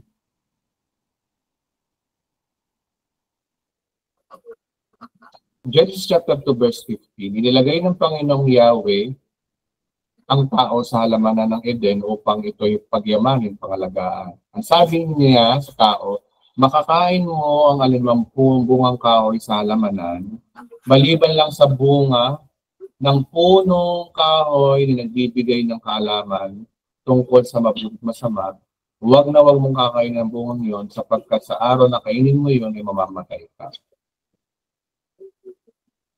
Genesis chapter 2 verse 9, pinatubo niya roon ang lahat ng uri ng punong kahoy ng mga gandang pagmasdan at masarap na bunga. Sa gitna ng halamanan ay meron punong kahoy na nagbibigay buhay at gayon din ang punong kahoy na nagbibigay ng kaalaman tungkol sa mabuti at masama. So sa garden, if you're going to look at in English, and out of the ground made the Lord God to grow every tree that is pleasant to the sight and good for food. The tree of life also in the midst of the garden, and the tree of knowledge of good and evil. Dalawang puno na pagpipilian na pwedeng gawin nila. Kaya nga lang, sinabi sa kanila ni Lord pagdating ng sumunod na verses na huwag nyo kakainin yung yung tree of knowledge between good and evil kasi mamamatay kayo. So tingin nyo nangyari. Yung tree of life na yon, kapag ganito yung mangyayari guys, meron dalawang pagpipilian doon. Kapag nakain nila yung tree of life, malamang iaalisin sila ng Diyos doon sa isang puno para hindi nila makain kasi that is their choice. Kung kinain nila ang tree of life, malamang hayahay na ang buhay natin.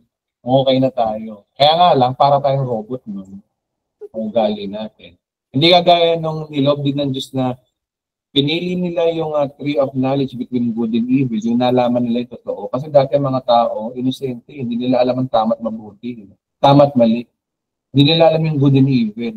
Nung nakain nila yung bunga ng fruits of good and evil, kaya nga ang tawag sa kanya knowledge of good and evil. Nalaman nila yung tama at masama. Kasi tingnan nyo, ang tao nakain nila yung tama at masama, nagkaroon sila ng idea na, ay ito bawal to, ay ito tama to, ay ito mali to. Naging ganun ang tao. Nalaman nila yung tama at mali.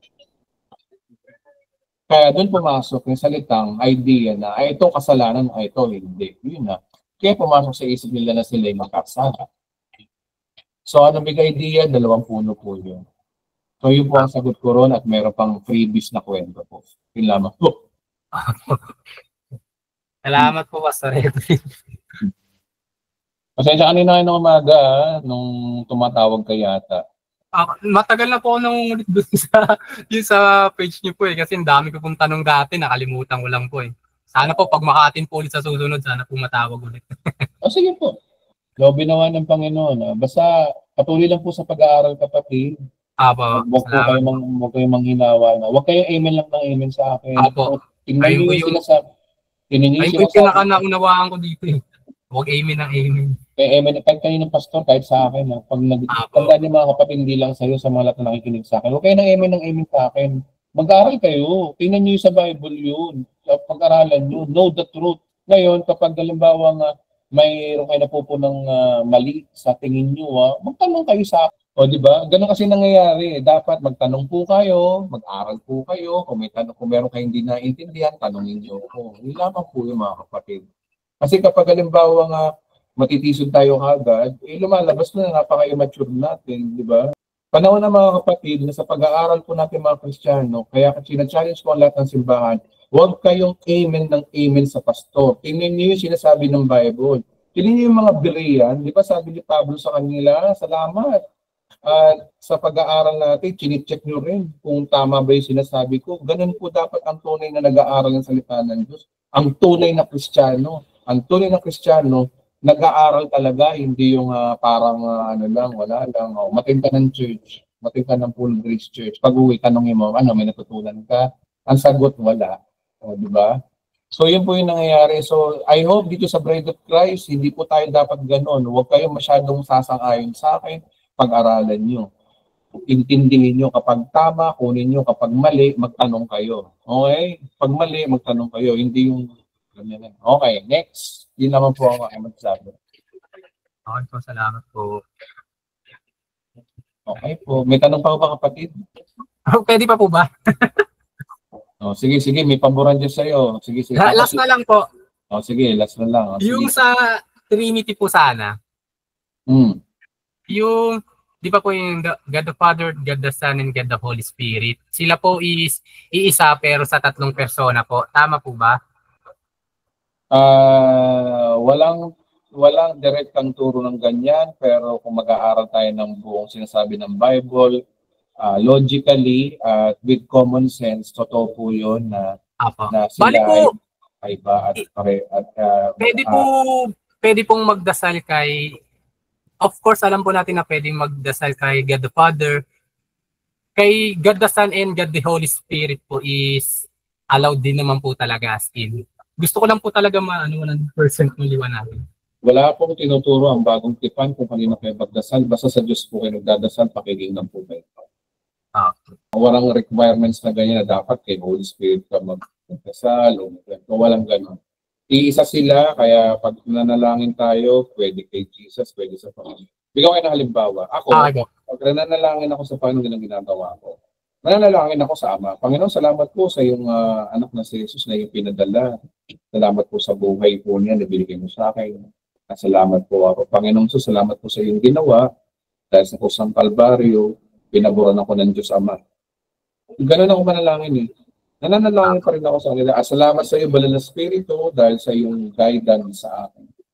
So, manalangin tayo sa kanila ayon sa kanilang function, ayon sa kanilang ministry. Ang ministry ng Ama ay masunod yung mga nangyayari sa buhay mo. Hawak ng Diyos ang buhay mo. Hawak ng Diyos ang kahilingan mo.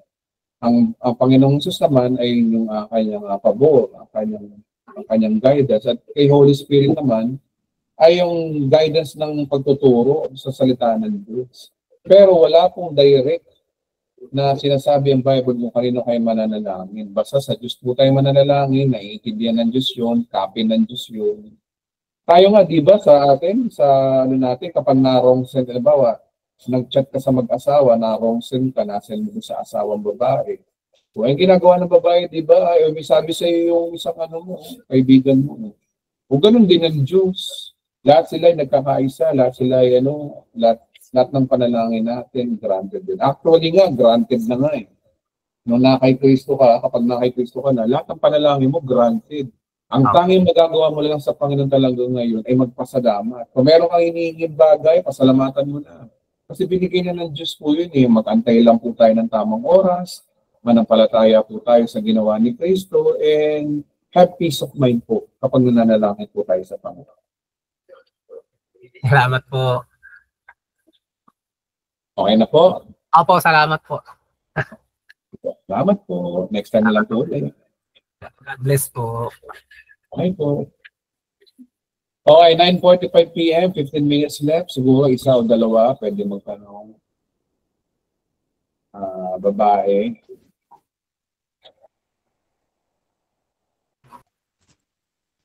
Sige, balikan ko si Tracy. Kasi baka siguro okay na siya. Mr. Tracy, go ahead. Pwede na po kayo magtanong. Mukhang naka-open na po yung microphone niyo. Magsalita na po. Good evening po, Pastor. Hello, good evening. Go ahead, kapatid. Pwede na po ikaw magtanong. Ay, yung tanong ko po, Pastor, meron po ba tayong pananagutan kung hindi tayo mag-share? Kasi narinig ko kasi yun sa sa ibang church na dapat daw mag-share tayo kasi mananagot daw tayo. Nasa Bible po na dapat tayo mag-share ng Word of God. Pero wala pong parusa kapag hindi ka nag-share ng Word of God. Wala po sa Bible na gano'n. Alam niyo po, kapag ang simbahan po ay nagtuturo ng may condemnation, may parusa, hindi po galing sa Diyos ang turo nila. Kasi ang liwaliwanag sa Romans chapter 8, verse 1, that there's no condemnation to them which in Christ Jesus, who walk not after the flesh but after the Spirit. Wala pong condemnation. Kasi tinan nyo, kapag yan ang naririnig nyo sa church, na kapag hindi kayo nakapag-evangelize, hindi kayo nagbunga, mananagot kayo sa Diyos, ito ay taliwas sa sinasabi ng Bible na kapag na kay Kristo, there's no condemnation. Pinagpala po tayo ng Diyos at pinaguran. Tinapos na po ni Jesus Christ ang law para wala na po tayong pananagutan.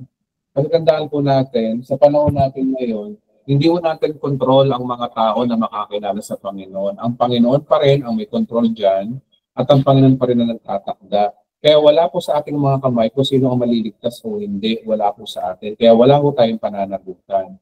Huwag na po natin takutin ang ating mga sarili na ang Diyos ay nagpaparusa, hindi po siya nagpaparusa. Maliwanag sa Bible na pag nakay Kristo ka na, kapag nakay Kristo ka na, mag-share ka ng Word of God o hindi, pagpapalain ka pa rin ng Diyos dahil kay Kristo. So yun ang sagot ko dyan, kapatid. At saka ang tanong, saan sa Bible napaparusahan ka ng Diyos kapag hindi ka nag-evangelize? Hinahamon ko mga born again, mga pastor ng born again. Saan sa Bible na kapag hindi ka nag-evangelize, paparusahan ka ng Diyos? Pakita niyo sa akin ng verse. Pakitaan niyo ako ng resibo. Okay? Yun nga ang ano ko, Pastor, humingi nga ako ng verse kung saan. Tapos yung binigay naman sa Hebrews 10, 17, 18 daw. Di ba sa natin, kung yun nga yun, Hebrews 10, 17, 18.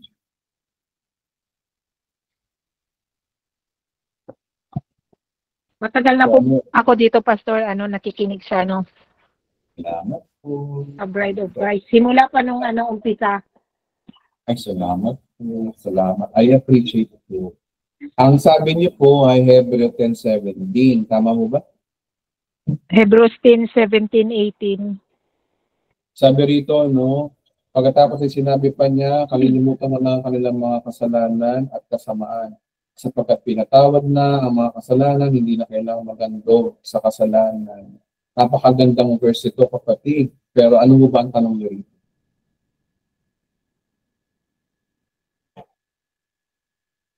Nakamute mo yata kayo? Ano mo ba yung tanong niyo rito? Nakamute. Yung kung meron ba tayong pananagutan kung hindi mag-share? Pero anong connect mo nitong verse na to sa pag-share ng Evangel? Ewan ko, yun ang binigay sa akin eh. Binigay po sa'yo, malayo po yung topic, kapatid. Di ng problema sa mga yan, bigay-bigay ng verse, dampot verse. Ano sa na evangelism dito din mo, kapatid, basahin natin. Sabi dito, kalilimutan ko na lang ang mga kasalanan at kasamaan sapagkat pinatawad na ang mga kasalanan, hindi na kailangan pa magandong ng dahil sa kasalanan. So anong connect ng evangelism dyan, kapatid? Ewan ko nga, naguguluhan nga po ang pastor eh. Ang problema sa kanila. Hindi sila nag-aaral mabuti, kulang sila sa aral, o kaya sila bulag, o kaya hindi pa sila born again, kaya hindi na naiintindihan ng scripture. Maliwanag doon. Alin lang po yun. O talagang hindi talaga nila alam. Kaya, tandaan po natin mga kapatid, huwag po tayo basta amen ng amen sa mga pastor. Ilapag ang verse, ilapag ang tamang interpretation, ilapag ang totoong logic bago natin paniwalaan. Ganun lang po yung mga kapatid. Rightly dividing the word of truth, napakahalaga po nun. Kapag ang kinukote nila, Old Testament, ay sablay na po yun kasi ang relasyon natin sa Diyos ay hindi nabasa sa kautusan. Ang base natin sa relasyon sa Diyos ay sa biyaya na lang po ni Kristo. Yun naman po ang nasasabi natin dyan. Salamat po, Pastor. Salamat po. Manatili ka malaya, kapatid. Palayain mo sarili mo. Huwag kang matakot. Ang Diyos po ay hindi po galit sa atin. Hindi mo na tayo sinisingil dahil minsan yan ang siningilang kasalanan nung naipako ang kanyang anak sa krus. Dinala na po ni Kristo ang ating mga pagkakamali. Kaya maging payapa na po ang ating kaisipan, wala pong bawal-bawal. Pag ang pastor nagtuturo ng bawal-bawal, hindi po totoo yung totoong gospel. That is false gospel at hinahatulan na ng Biblia na yan na mapupunta sa impyerno yung mga tao nagtuturo ng maling gospel. Yun lamang po. Thank you po. Salamat. Okay, 9:51 p.m. Naku na, masyado po akong diretso talaga. Nagiging diretso na ako magsalita. Dati takot ako magsalita. Okay, so lalaki uli, Sige, bigyan ko ng chance si Nomerio Azores. Tagasama po to. Go ahead po, kapatid. Pwede na po kayo magtanong. It is my conviction na tawagin kayo. Hello po. Hello. Sir, ito evening. Location ko dito po rin po ako sa Palapag. Northern Samar. Salamat po sa Diyos at lagi po kong nakasubaybay kahit na malayo. Kasi ang hangarin ko talaga is ma-meet kayo as face-to-face, pero online po ito. Pero biyaya pa rin po sa Diyos at natututunan ko yung mga turo nyo. Mula nung nagkausap po tayo sa lugar po ng Las Navas. Opo, Maupay, Upay-Upay. At piyesta po yata yun. At kumain tayo ng pagkain na nandun sa distribution, kapatid. Opo. Pastor, ang tanong ko, regarding, kasi ang insist ko pa rin po na talagang malaman yung, although yung sinabi nyo sa akin na yung hingin ko sa Diyos yung wisdom, kung paano niya gagamitin, how to use me, para sa ministry. Pero nakatatak na sa puso ko yung full grace. Pero ang hirap din kasi sumugod ng isang labanan. Actually, ang kalaban natin dito hindi tao, kundi yung mga maling katuruan na galing po sa mga masamang espiritu. Pero yun nga po, meron po bang paraan na sa malayo po na itong lugar, Palapag, magkaroon, kasi layo kasi ng Valenzuela, kung may paraan ba na online Bible school kahit na nandito ako sa Samar? Sige kapatid, huwag ka mag-alala. No? Meron naman Bible school, kaya nga lang kay Bishop Amy. Kaya lang hirap pumuntak sa kanila dahil pag nag-prepare kayo sa kanila, pagpasensya nila kung hindi nasasagot. Pero kapatid, sige, magkakaroon ako ng pagtuturo na talagang pang Bible school din. At saka kapatid, tandaan mo kapatid, ang pagkatawag ng Panginoon na hindi din naman bumabase din sa ating mga natututunan o pinag-aralan, bumabase rin po ito sa pagnanais natin ibahagi ang salita ng Diyos. Remember, ang banal na Espiritu ang mangungusap sa atin. Kasi naman, naranasan ko yan dati na kapag nagpe-prepare ako ng preaching ko, sablayin ko ko Pero pag yung hindi prepare, kagaya nito, hindi mo ako prepare Wala naman ako piniprepare Kanina natutulog ako, pagkabisi ko, nag-preach na ako. Wala naman akong preparation. So bakit ako nakakapagsalita? Hindi dahil sa aking duno, hindi dahil sa aking karunungan, kundi dahil sa banal na Espiritu. Ngayon, ganito lang naman yan, kapatid. It doesn't matter. Sa sitwasyon mo, walang opportunity kasi na makapag-aral ka ng formal sa Bible school. So, ibig sabihin, kapatid, magpagamit ka sa Panginoon ayon sa kung anong meron ka ngayon. Ano ba meron ka ngayon? Ang meron ka ngayon, nakakapag-online ka. So, use it. Gamitin mo ito. O gamitin mo itong platform na ito. Become your studies. Pag-aralan mo yung mga pinag-aaralan natin dito. Pinuturo ko dito. Himay-himayin mo, i-organize mo kung saan part ito. Kasi ang mahalaga lang naman kasi kapatid, ipangaral lang yung mensahe ng biyaya ng Diyos. Ano ang biyaya ng Diyos? Una, kaligtasan. Na tayo pinatawad. Forever. Dapat ang pag sinabing pinatawad, forever yun. Dapat walang limitasyon yun. Sinabi rin sa Bible, when sin abound, grace abound. Masihigitan ng Diyos sa mga pagkakasala natin kapag tayo ay na kay Kristo na. Una yun. Pangalawa, ano pa ipapangaral natin? Tayo naging matuwid sa mata ng Diyos, hindi dahil sa ating mabubuting gawa. Hindi dahil sa ating pagsunod sa mga utos-utos o mga sakramento ng religion. Kundi tayo naging matuwid dahil kay Kristo. Nung napako siya sa kusang Kalbaryo, binayaran niya. Yun lang naman, doon lang iikot ang buhay ng preaching natin. Pagdating naman, meron naman yung sumunod yung journey. Kasi yung eternal redemption natin, yung we are saved, we are justified by our good deeds through Christ. Tapos di ba? Saved forever, forgiven forever, tapos holy forever. O pagdating doon sa journey naman, ito yung blessings. We are blessed and highly favored and we are healed by His stripes. Ito ay journey dito sa lupa na binayaran na ni Kristo na dapat natin panampalatayanan na tayo para pinamura ng Diyos. Wala tayong ambag para tayo pagpalain, kahit ano man sabihin natin, ano man gawin natin, wala doon ang ambag doon. Lahat yung credit sa ginawa ni Kristo na dapat natin panampalatayanan. at yung tayo ay pinagaling na sa ating mga sakit karamdaman, i-preach mo rin yun. At yung 5 finished work of Christ na yun, nasa ilalim lang po ng iisang covenant na sinasabi ni Christ. Covenant po yan, hindi po yan nawawala. Manampalataya ka ngayon, bukas hindi ka na nampalataya, mawawala, hindi pa rin mawawala yun kasi nakahawak ka doon sa covenant. Kapatid, doon lang umiikot ang preaching natin, kapatid. Doon lang. So, use that outline. At nang sa ganun ay doon ka lang iikot. Tapos, research ka lang doon.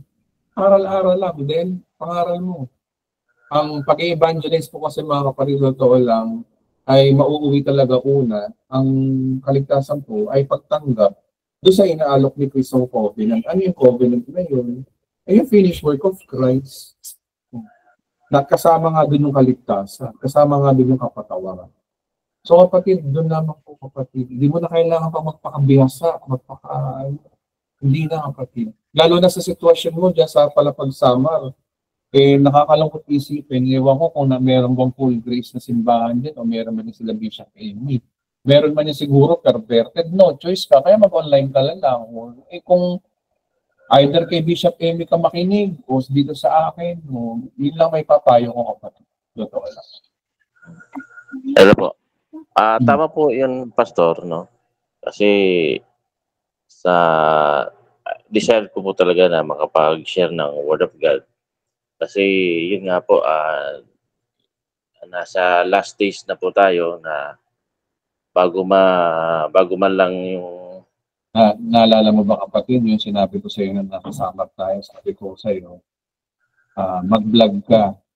May nakikinig man o wala, mag-live ka, mag-vlog ka.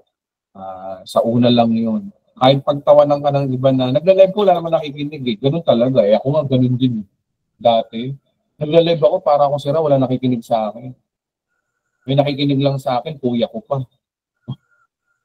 Minsan asawa ko pa, katabi ko, ilang nanonood sa akin. Naranasan ko yung gano'n. Alam mo, ang Panginoon ay timeless, kapatid. So, basta ganito lang gawin mo. Lord, mangangaral ako, may makinig man sa akin o wala, I don't care. Ganun lang ginagawa ko dati. Ayun, nandito yung ating net ko. Pag nagba-Bible study kami dito, si ating net lang nandito, si Antoinette, nakikita niyo ba sa listahan? Yan lang yung umatin sa akin dati. Tapos kami lang ni Kaysal, katabi ko pa yung asawa ko. Mahabang panahon yun, mga kapatid, walang umatin ng Bible study ko, kundi sila lang. Lalo na siguro, kayo, baka nga masigit pa sa inyo, pamilya nyo, i-Bible study ko, doon kayo magsimula.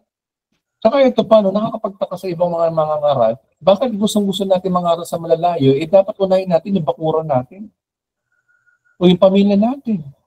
Doon tayo dapat magsimula. Ganun lang kapatid ang masasabi ko. Kasi ang problema kasi sa atin, ang gusto kasi natin kagad, yung ideal natin, ang gusto natin, maraming tao, maraming maatin, dapat magsimula ako sa ganun. No, kailangan mo talaga magsimula sa humble beginning wherein, hindi naman talaga kasi ang katotohanan. Lahat nagsisimula sa maliit talaga. Dati hindi ako naniniwala dyan Lord, naniniwala ko gagamitin mo ako sa malaki, pero hindi. Pinandaan pa rin ako ng Lord sa maliit. Dati nga nun, may umatin sa akin, in-check Saka yung atin net ko. Isang beses lang umatin, hindi na umatin. Nalungkot ako, kami na lang ni atin net. Pero meron ako isang follower dito nga sa tinitig nga, pinsan ko. Hanggang ngayon, nandiyan, umatin ngayon dito. Buhay ko So, ibig sabihin kapatid, ilagay mo sa isip mo na mangangaral ako, may makinig man sa akin o hindi. Hindi lang ako masakit ko sa ginagawa ko. Yun lamang po kapatid. Sige po, Pastor. Maraming salamat po. Charito po. Enjoy your blessings. Salamat. You too. I speak more blessings to you sa iyong ministry. Susunod next year, nandiyan kami sasama. Kami naman makikikain sa inyo. Actually po, Pastor, piyesta po rito namin ngayon dito sa Palapag. Ay, ngayon ba? Opo, piyesta ngayon. At sana kung nandito kayo, edi talagang makikain kayo. Saya. Next year, no. Bahala na. Sige. Salamat kapatid Salamat. Okay. Maupay. Salamat.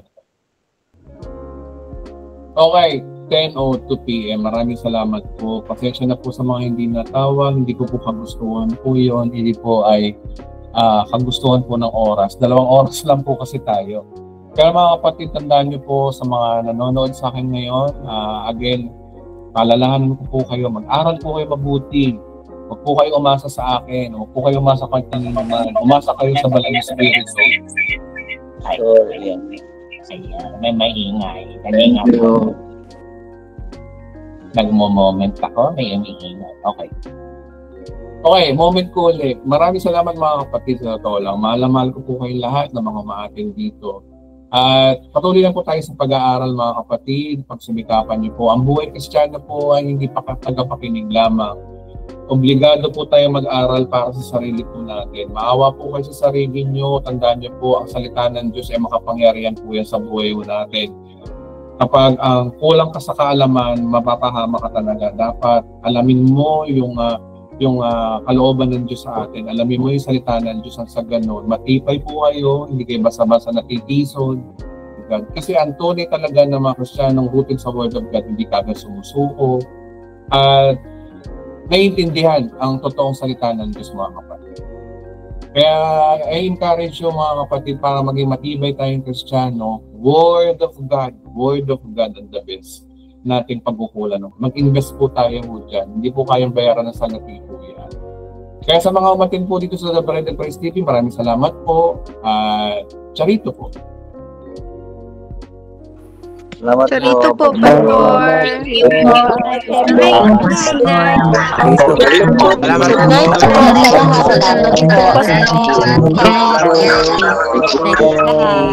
Good night. Good night.